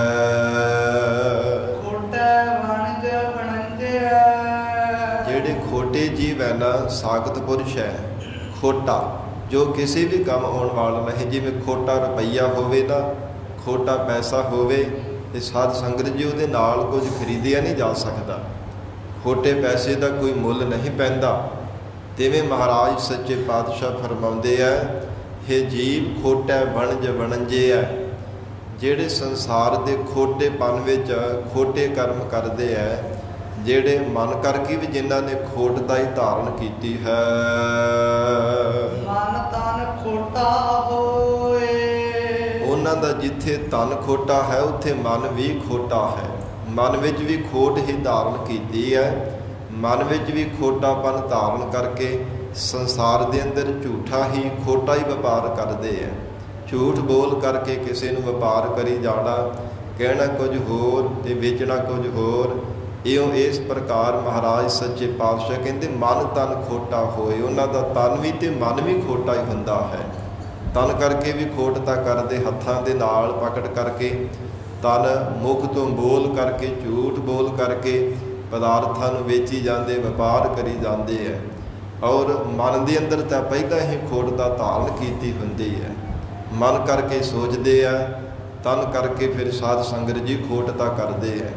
ਇਸ ਕਰਕੇ ਮਹਾਰਾਜ ਸੱਚੇ ਪਾਤਸ਼ਾਹ ਹਜੂਰ ਕਹਿੰਦੇ ਜਿਨ੍ਹਾਂ ਦੇ ਕੋਲ ਪਰਮੇਸ਼ਰ ਦਾ ਸੱਚਾ ਨਾਮ ਨਹੀਂ ਹੈ, ਨਾ ਹੀ ਸ਼ਰਧਾ ਰੂਪ ਪੂੰਜੀ ਹੈ, ਐਸੇ ਖੋਟੇ ਜੀਵ ਵਪਾਰ ਵੀ ਖੋਟਾ ਹੀ ਕਰਦੇ ਹੈ, ਜਿਸ ਕਰਕੇ ਤਨ ਤੇ ਮਨ ਕਰਕੇ ਖੋਟੇ ਹੀ ਰਹਿੰਦੇ ਹਨ। ਆਹੀ ਫਾਤੇ ਮਿਰਗ ਜਿਆ। ਇਉਂ ਜਾਣਨਾ ਕਰੋ ਕਿ ਉਹਨਾਂ ਦਾ ਜੀਵਨ ਅਜਿਹਾ ਹੈ। ਮਿਰਗ ਕਹਿੰਦੇ ਨੇ ਹਿਰਨ ਨੂੰ, ਜਿਵੇਂ ਹਿਰਨ ਹੁੰਦਾ ਨਾ ਫਾਹੀ ਵਿੱਚ ਫਸ ਜਾਵੇ ਤੇ ਬੜਾ ਬਹੁਤ ਤਰਲੇ ਲੈਂਦਾ ਹੈ। ਕਈ ਵਾਰ ਝਾੜੀਆਂ ਦੇ ਵਿੱਚ ਸਾਧ ਸੰਗਤ ਜੀ ਸਿੰਘ ਫਸ ਜਾਂਦੇ, ਜਿਹੜਾ 12 ਸਿੰਘੀ ਹਿਰਨ ਹੁੰਦਾ ਹੈ। ਇਸ ਪ੍ਰਕਾਰ ਉਹ ਝਾੜੀਆਂ ਵਿੱਚ ਜਦੋਂ ਸਿੰਘ ਫਸ ਜਾਂਦੇ ਤੇ ਬਾਰ-ਬਾਰ ਉਹ ਯਤਨ ਤਾਂ ਕਰਦਾ ਹੀ ਹੈ, ਜ਼ੋਰ ਲਾਉਂਦਾ ਹੈ ਨਿਕਲਣੇ ਦਾ, ਪਰ ਉਹਦੀ ਕੋਈ ਵਾਹ ਪੇਸ਼ ਨਹੀਂ ਜਾਂਦੀ। ਯਤਨ ਕੀਤਾ ਹੋਇਆ ਅਸਫਲ ਹੋ ਜਾਂਦਾ ਹੈ। ਇਸ ਪ੍ਰਕਾਰ ਮਹਾਰਾਜ ਸੱਚੇ ਪਾਤਸ਼ਾਹ ਕਹਿੰਦੇ ਜੀਵ ਦੇ ਗਲਾਂ ਵਿੱਚ ਸੰਸਾਰ ਦੇ ਬੰਧਨਾਂ ਵਿੱਚ ਫਾਹੀ ਪਾਈ ਹੋਈ ਹੈ। ਜੀਵ ਰੂਪੀ ਇਹ ਮਿਰਗ ਹੈ, ਬੰਧਨਾਂ ਰੂਪ ਫਾਹੀ ਪਾਈ ਹੋਈ, ਜਕੜਿਆ ਹੋਇਆ। ਯਤਨ ਤਾਂ ਕਰਦਾ ਕਿ ਮੈਨੂੰ ਸੁੱਖ ਮਿਲੇ, ਮੈਂ ਨਿਕਲ ਜਾਵਾਂ, ਪਰ ਆਪਣਾ ਕੋਈ ਵਾਹ ਪੇਸ਼ ਨਹੀਂ ਚੱਲਦੀ, ਆਪਣਾ ਕੋਈ ਚਾਰਾ ਜੀਵ ਦਾ ਚੱਲਦਾ ਹੀ ਨਹੀਂ। ਦੁਖ ਘਣੋ ਨਿਤ ਰੋਏ। ਘਣਾ ਦੁਖੀ ਹੋ ਕਰਕੇ ਨਿਤ ਹੀ ਰੋਂਦਾ ਹੈ, ਪਰਲਾਉਂਦਾ ਹੈ, ਬਾਰ-ਬਾਰ ਪੱਬਾਂ ਮਾਰ-ਮਾਰ ਕਰਕੇ ਰੋਂਦਾ ਹੈ। ਸਤਿਗੁਰੂ ਜੀ ਦਾ ਫਰਮਾਨ ਹੈ, ਜਿਸ ਮਾਇਕੀ ਪਦਾਰਥਾਂ ਕਰਕੇ, ਖੋਟੇ ਧਨ ਦੌਲਤ ਕਰਕੇ ਰੋਂਦਾ ਹੈ ਨਾ, ਹਜੂਰ ਕਹਿੰਦੇ ਇਹਦੇ ਕਰਕੇ ਸੁੱਖ ਮਿਲਦਾ ਹੀ ਨਹੀਂ ਹੈ ਬਾਰ-ਬਾਰ। ਕਿਉਂਕਿ ਜਿਹਦੇ ਕੋਲ ਇਹ ਖੋਟਾ ਪੈਸਾ, ਧਨ ਦੌਲਤ ਪਦਾਰਥ ਨਹੀਂ ਹੈ, ਉਹ ਪਾਉਣ ਦੇ ਵਾਸਤੇ ਰੋਂਦਾ ਹੈ। ਜਿਹਦੇ ਕੋਲ ਬਹੁਤ ਸਾਰੇ ਧਨ ਪਦਾਰਥ ਉਹ ਸਾਂਭਣ ਵਾਸਤੇ ਦੁਖੀ ਹੁੰਦਾ ਹੈ। ਫਿਰ ਮਹਾਰਾਜ ਕਹਿੰਦੇ ਸੁਖੀ ਉਹ ਹੈ ਜਿਹੜਾ ਪਰਮਾਤਮਾ ਦੀ ਰਜ਼ਾ ਵਿੱਚ ਰਹਿ ਕੇ ਜੀਵਨ ਨਿਰਵਾਹ ਕਰਦਾ ਹੈ। ਜਿਸ ਗ੍ਰਹਿ ਬਹੁਤ ਤਿਸੈ ਗ੍ਰਹਿ ਚਿੰਤਾ, ਜਿਸ ਗ੍ਰਹਿ ਥੋੜੀ ਸੋ ਫਿਰੈ ਪਰਮੰਤਾ, ਦੋਹ ਵਿਵਸਥਾ ਤੇ ਜੋ ਮੁਕਤਾ ਸੋਈ ਸੁਹੇਲਾ ਭਾਤੀ ਹੈ। ਜੋ ਇਹਨਾਂ ਦੋਹਾਂ ਅਵਸਥਾਵਾਂ ਤੋਂ ਮੁਕਤ ਹੈ, ਰੱਬ ਦੀ ਰਜ਼ਾ ਵਿੱਚ ਰਹਿੰਦਾ ਹੈ, ਉਹ ਜਾਣੋ ਕਿ ਸੁਹੇਲਾ ਹੈ, ਸੁਖੀ ਹੈ, ਬੜਾ ਸੁਖਾਲਾ ਉਹਦਾ ਜੀਵਨ ਨਿਰਵਾਹ ਹੋ ਰਿਹਾ ਹੈ। ਸੋ ਇਸ ਪ੍ਰਕਾਰ ਸਤਿਗੁਰੂ ਜੀ ਫਰਮਾਉਂਦੇ ਹੈ, ਦੁੱਖ ਘਣੋ ਨਿਤ ਰੋਏ। ਕਹਿੰਦੇ ਹਨ ਕਿ ਇਹਦੇ ਗਲ ਵਿੱਚ ਜਾਣੋ ਕਿ ਬੰਧਨਾਂ ਰੂਪ ਫਾਹੀ ਪੈ ਗਈ ਹੈ ਜੀਵ ਰੂਪ ਮਿਰਗ ਦੇ ਗਲ ਵਿੱਚ। ਫਿਰ ਬਾਰ-ਬਾਰ ਘਣੋ ਰੋਏ, ਬਹੁਤਾ ਰੋਂਦਾ ਹੈ, ਪਛਤਾਤਾਪ ਕਰਦਾ ਹੈ, ਬਾਰ-ਬਾਰ ਦੁੱਖਾਂ ਵਿੱਚ ਘਿਰਿਆ ਹੋਇਆ ਰੋਈ ਜਾਂਦਾ ਹੈ। ਖੋਟੇ ਪੁੱਤੈ ਨਾ ਪਵਹਿ। ਜਿਵੇਂ ਸਾਧ ਸੰਗਤ ਜੀ ਖੋਟਾ ਪੈਸਾ ਹੋਵੇ, ਉਹ ਫਿਰ ਉਹਨੂੰ ਖਜ਼ਾਨੇ ਵਿੱਚ ਪਾਇਆ ਨਹੀਂ ਜਾਂਦਾ, ਉਹਨੂੰ ਸਾਂਭ ਕਰਕੇ ਰੱਖਿਆ ਨਹੀਂ ਜਾਂਦਾ, ਉਹਦੀ ਕੋਈ ਕਦਰ ਨਹੀਂ ਕਰਦਾ। ਇਸ ਪ੍ਰਕਾਰ ਸਤਿਗੁਰੂ ਜੀ ਕਹਿੰਦੇ ਜਿਹੜਾ ਜੀਵਨ ਕਰਕੇ ਖੋਟਾ ਹੈ ਨਾ, ਜਿਸ ਨੇ ਪਰਮੇਸ਼ਰ ਦੇ ਨਾਮ ਰੂਪ ਧਨ ਦੀ ਇਕੱਤਰਤਾ ਨਹੀਂ ਜੀਵਨ ਵਿੱਚ ਕਰਨਾ ਕੀਤੀ, ਜੀਵਨ ਖੋਟਾ ਹੀ ਰੱਖਿਆ ਹੈ, ਪਰਮੇਸ਼ਰ ਦੀ ਪ੍ਰਾਪਤੀ ਰੂਪ ਮੋਹਰ ਨਹੀਂ ਲਾਉਣਾ ਕੀਤੀ ਜੀਵਨ ਦੇ ਵਿੱਚ। ਜਿਵੇਂ ਸਿੱਕੇ ਨੂੰ ਸਾਧ ਸੰਗਤ ਜੀ ਘੜਿਆ ਜਾਵੇ ਤੇ ਮੁੱਲ ਤਾਂ ਪੈਂਦਾ ਹੈ, ਸਿੱਕੇ ਦਾ ਉਵੇਂ ਮੁੱਲ ਨਹੀਂ ਪੈਂਦਾ, ਪਹਿਲਾਂ ਘੜਿਆ ਜਾਂਦਾ ਹੈ, ਮੋਹਰ ਲੱਗਦੀ ਹੈ, ਫਿਰ ਉਹਦਾ ਬਾਜ਼ਾਰ ਦੇ ਵਿੱਚ ਮੁੱਲ ਪੈਂਦਾ ਹੈ, ਫਿਰ ਉਹਦੇ ਤੋਂ ਕੁਝ ਖਰੀਦਿਆ ਜਾਂਦਾ ਹੈ। ਤਿਵੇਂ ਮਹਾਰਾਜ ਕਹਿੰਦੇ ਜੀਵਨ ਰੂਪੀ ਇਹ ਜੀਵ ਤੇਰਾ ਸਿੱਕਾ ਹੈ, ਜੇ ਪਰਮੇਸ਼ਰ ਦੀ ਬੰਦਗੀ ਘਾਲਣਾ ਘਾਲੀ ਨਹੀਂ ਨਾ, ਪਰਮੇਸ਼ਰ ਦਾ ਭਜਨ ਨਹੀਂ ਕੀਤਾ, ਜੀਵਨ ਨੂੰ ਘੜਿਆ ਨਾ, ਆਲਸੀ ਬਣ ਕੇ ਰਿਹਾ, ਕੇਵਲ ਸੰਸਾਰ ਭਰ ਦੇ ਅੰਦਰ ਐਸ਼ੋ ਆਰਾਮ ਦੇ ਵਿੱਚ ਹੀ ਲੱਗਾ ਰਿਹਾ ਹੈ, ਭਜਨ ਬੰਦਗੀ ਰੂਪ ਘਾਲਣਾ ਘਾਲ ਕਰਕੇ ਇਹ ਜੀਵਨ ਨੂੰ ਘੜਿਆ ਨਾ, ਪਰਮੇਸ਼ਰ ਦਾ ਭਜਨ ਨਾ ਕੀਤਾ, ਤੇ ਮਹਾਰਾਜ ਕਹਿੰਦੇ ਪਰਮੇਸ਼ਰ ਦੀ ਪ੍ਰਾਪਤੀ ਨੂੰ ਮੋਹਰ ਨਹੀਂ ਲੱਗਣਾ ਕੀਤੀ, ਅਥਵਾ ਪਰਮੇਸ਼ਰ ਦੇ ਨਾਮ ਰੂਪੀ ਛਾਪ ਆਈ ਕਿ ਭਾਵ ਪਰਮੇਸ਼ਰ ਦਾ ਨਾਮ ਜਪਿਆ ਹੀ ਨਾ, ਇਹ ਮੋਹਰ ਨਾ ਹੀ ਲਾਈ, ਤੇ ਫਿਰ ਪਰਮੇਸ਼ਰ ਦੀ ਪ੍ਰਾਪਤੀ ਨੂੰ ਵਸਤੂ ਨੂੰ ਕਿਵੇਂ ਪਾ ਲਵੇਂਗਾ, ਨਾਮੁਮਕਿਨ ਹੈ। ਕੋਈ ਮੁੱਲ ਨਹੀਂ ਪੈਣਾ ਤੇਰੇ ਜੀਵਨ ਦਾ ਜੇ ਭਜਨ ਨਾ ਕੀਤਾ, ਪਰਮੇਸ਼ਰ ਦਾ ਸਿਮਰਨ ਨਾ ਕੀਤਾ। ਮਹਾਰਾਜ ਸੱਚੇ ਪਾਤਸ਼ਾਹ ਗੁਰਬਾਣੀ ਵਿੱਚ ਫਰਮਾਉਂਦੇ ਆ ਨਾ, ਜਿਨੀ ਐਸਾ ਹਰ ਨਾਮ ਨਾ ਚੇਤਿਓ, ਸੇ ਕਾਹੇ ਜਗ ਆਏ RAM ਰਾਜੇ। ਹਜੂਰ ਕਹਿੰਦੇ ਜੀਵਨ ਕਰਕੇ ਖੋਟੇ ਹਨ, ਕਦੇ ਪਰਮੇਸ਼ਰ ਦੀ ਭਜਨ ਬੰਦਗੀ ਰੂਪ ਕਮਾਈ ਨਹੀਂ ਕਰਨਾ ਕੀਤੀ, ਨਾਮ ਰੂਪੀ ਛਾਪ ਮੋਹਰ ਨਹੀਂ ਜੀਵਨ ਦੇ ਵਿੱਚ ਲਗਾਈ, ਉਹ ਪਰਮਾਤਮਾ ਦੇ ਸਰੂਪ ਰੂਪੀ ਖਜ਼ਾਨੇ ਵਿੱਚ ਜੀਵ ਰੂਪ ਜਿਹੜੇ ਪੈਸੇ ਕਦੇ ਵੀ ਨਹੀਂ ਪੈਣਾ ਕਰਦੇ। ਨਾ ਹੋਏ, ਤਿਨਾਂ ਨੂੰ ਪਰਮੇਸ਼ਰ ਦੇ ਦੀਦਾਰ ਨਹੀਂ ਹੋਣਾ ਕਰਦੇ। ਹਰ ਗੁਰ ਔਰ ਪਰਮੇਸ਼ਰ ਸਰੂਪ ਸਤਿਗੁਰਾਂ ਦੇ ਦਰਸ਼ਨਾਂ ਤੋਂ ਵੀ ਉਹ ਵਾਂਝੇ ਰਹਿ ਜਾਂਦੇ ਹੈ, ਸਤਿਗੁਰਾਂ ਦੇ ਦੀਦਾਰ ਵੀ ਉਹਨਾਂ ਨੂੰ ਨਹੀਂ ਹੋਣਾ ਕਰਦੇ, ਕਿਉਂਕਿ ਮਨ ਵਿੱਚ ਖਿੱਚ ਹੀ ਨਹੀਂ ਹੈ, ਮਨ ਦੇ ਵਿੱਚ ਤਾਂਘ ਹੀ ਨਹੀਂ ਹੈ, ਮਨ ਵਿੱਚ ਇੱਛਾ ਹੀ ਨਹੀਂ ਬਣਾਈ ਕਿ ਸਤਿਗੁਰੂ ਜੀ ਦੇ ਦੀਦਾਰ ਕਰਨੇ ਹੈ। ਭਾਵਨਾ ਹੋਵੇ, ਅੰਦਰ ਸ਼ਰਧਾ ਹੋਵੇ, ਭਾਵਨਾ ਹੋਵੇ, ਤੇ ਤਾਂ ਹੀ ਸਾਧ ਸੰਗਤ ਜੀ ਖਿੱਚ ਬਣਦੀ ਹੈ ਨਾ। ਜੇ ਭਾਵਨਾ ਹੀ ਨਹੀਂ, ਗੁਰੂ ਚਰਨਾਂ ਦੇ ਨਾਲ ਪਿਆਰ ਹੀ ਨਹੀਂ ਹੈ, ਤੇ ਫਿਰ ਖਿੱਚ ਕਿਵੇਂ ਬਣੇਗੀ? ਖਿੱਚ ਉੱਥੇ ਬਣਦੀ ਜਿੱਥੇ ਹਿਰਦੇ ਅੰਦਰ ਪਿਆਰ ਹੁੰਦਾ ਹੈ, ਹਿਰਦੇ ਅੰਦਰ ਪ੍ਰੀਤ ਹੁੰਦੀ ਹੈ। ਇਸ ਕਰਕੇ ਮਹਾਰਾਜ ਸੱਚੇ ਪਾਤਸ਼ਾਹ ਤਿੰਨ ਕਹਿੰਦੇ ਕਿ ਦਿਨ ਹਰ ਗੁਰ ਦਰਸ਼ਨਾ ਹੋਏ, ਤਿੰਨਾਂ ਨੂੰ ਪਰਮੇਸ਼ਰ ਸਰੂਪ ਸਤਿਗੁਰਾਂ ਦੇ ਦੀਦਾਰ ਵੀ ਨਹੀਂ ਹੋਣਾ ਕਰਦੇ, ਕਿਉਂਕਿ ਖੋਟਾਪਨ ਧਾਰਨ ਕੀਤਾ ਹੈ।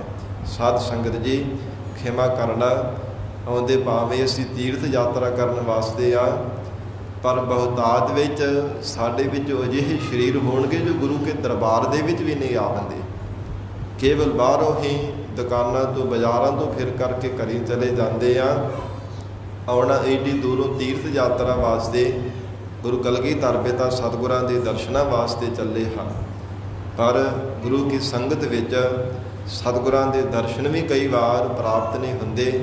ਮਹਾਰਾਜ ਸੱਚੇ ਪਾਤਸ਼ਾਹ ਹਜੂਰ ਕਹਿੰਦੇ ਐਸੇ ਜੀਵਾਂ ਦੇ ਜਿਨ੍ਹਾਂ ਨੇ ਕੇਵਲ ਖੋਟਤਾ ਹੀ ਧਾਰਨ ਕੀਤੀ ਹੋਈ ਹੈ ਨਾ, ਜੀਵਨ ਦੇ ਵਿੱਚ ਕੁਝ ਕਮਾਇਆ ਨਹੀਂ ਹੈ, ਮਨ ਵਿੱਚ ਭਾਵਨਾ ਹੀ ਨਹੀਂ ਬਣਾਈ, ਕੇਵਲ ਵਿਖਾਵੇ ਮਾਤਰ ਹੀ ਜੀਵਨ ਨਿਰਵਾਹ ਕਰਦਾ, ਤੇ ਸਤਿਗੁਰੂ ਜੀ ਕਹਿੰਦੇ ਉਹਨਾਂ ਨੂੰ ਪਰਮੇਸ਼ਰ ਦੇ ਔਰ ਵਾਹਿਗੁਰੂ ਸਰੂਪ ਸਤਿਗੁਰਾਂ ਦੇ ਦੀਦਾਰ ਨਹੀਂ ਹੋਣਾ ਕਰਦੇ। ਪਤ ਹੈ, ਜਿਹੜੇ ਖੋਟੇ ਜੀਵ ਹੁੰਦੇ ਆ ਨਾ ਉਹਨਾਂ ਦੀ ਕੋਈ ਜਾਤ ਨਾ ਕੋਈ ਚੰਗੀ ਪਤ ਇੱਜ਼ਤ ਹੁੰਦੀ ਹੈ, ਕਿਉਂਕਿ ਭਾਵੇਂ ਕੋਈ ਬ੍ਰਾਹਮਣ ਹੋਵੇ, ਖੱਤਰੀ ਹੋਵੇ, ਸ਼ੂਦਰ ਹੋਵੇ, ਵੈਸ ਹੋਵੇ, ਕਿਸੇ ਵੀ ਜਾਤ ਦਾ ਹੋਵੇ, ਜੇ ਜੀਵਨ ਦੇ ਵਿੱਚ ਕੁਝ ਖਟਿਆ ਨਹੀਂ ਹੈ, ਸਾਧ ਸੰਗਤ ਜੀ ਕੋਈ ਪ੍ਰਤੱਖ ਵੀ ਜੀਵਨ ਵਿੱਚ ਘਾਲਣਾ ਨਾ ਘਾਲੇ, ਜੀਵਨ ਦੇ ਵਿੱਚ ਕਮਾਈ ਨਾ ਕਰੇ, ਤੇ ਜਗਤ ਦੇ ਲੋਕ ਹੀ ਉਹਨੂੰ ਦੁਰਕਾਰਨ ਲੱਗ ਪੈਂਦੇ ਹੈ। ਇਹ ਵਿਹਲਾ ਰਹਿੰਦਾ ਹੈ, ਵਿਹਲੜ ਹੈ, ਕੋਈ ਜੀਵਨ ਵਿੱਚ ਕਮਾਉਂਦਾ ਨਹੀਂ ਹੈ, ਕੋਈ ਕਮਾਈ ਨਹੀਂ ਕਰਦਾ, ਸੰਸਾਰ ਦੇ ਲੋਕ ਵੀ ਉਹਨਾਂ ਗੱਲਾਂ ਕਰਦੇ ਆ।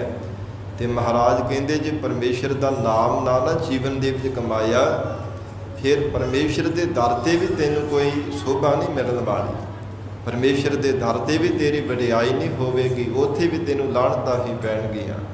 ਇਸ ਕਰਕੇ ਮਹਾਰਾਜ ਸੱਚੇ ਪਾਤਸ਼ਾਹ ਹਜ਼ੂਰ ਕਹਿੰਦੇ ਖੋਟੇ ਜਾਤ ਨਾ ਪਤ ਹੈ। ਚਾਹੇ ਉੱਚੀ ਜਾਤ ਵੀ ਹੋਵੇ, ਉੱਚੀ ਕੁਲ ਦੇ ਵਿੱਚ ਵੀ ਜਨਮਿਆ ਹੋਵੇ, ਪਰ ਖੋਟੇ ਜੀਵ ਦੀ ਨਾ ਤਾਂ ਚੰਗੀ ਇੱਜ਼ਤ ਹੁੰਦੀ ਹੈ ਤੇ ਨਾ ਹੀ ਸਾਧ ਸੰਗਤ ਜੀ ਉਹਦੀ ਕੋਈ ਚੰਗੀ ਜਾਤ ਮੰਨੀ ਜਾਂਦੀ ਹੈ। ਖੋਟ ਨਾ ਸੀਜਸ ਕੋਏ, ਖੋਟ ਕਰਕੇ ਉਹ ਜੀਵਨ ਦੇ ਵਿੱਚ ਕੁਝ ਚੰਗਾ ਮੁਕਤੀ ਨਹੀਂ ਪ੍ਰਾਪਤ ਕਰ ਸਕਦਾ, ਸੀਜਿਸ ਉਹ ਬੰਧਨਾਂ ਤੋਂ ਮੁਕਤ ਨਹੀਂ ਹੋ ਸਕਦਾ।